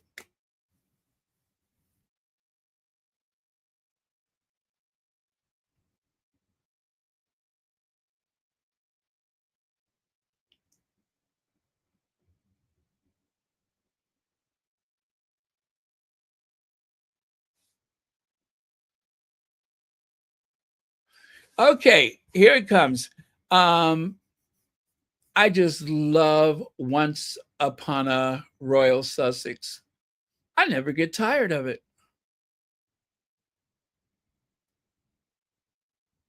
I never get tired of it. So here we go again. Once Upon a Royal Sussex.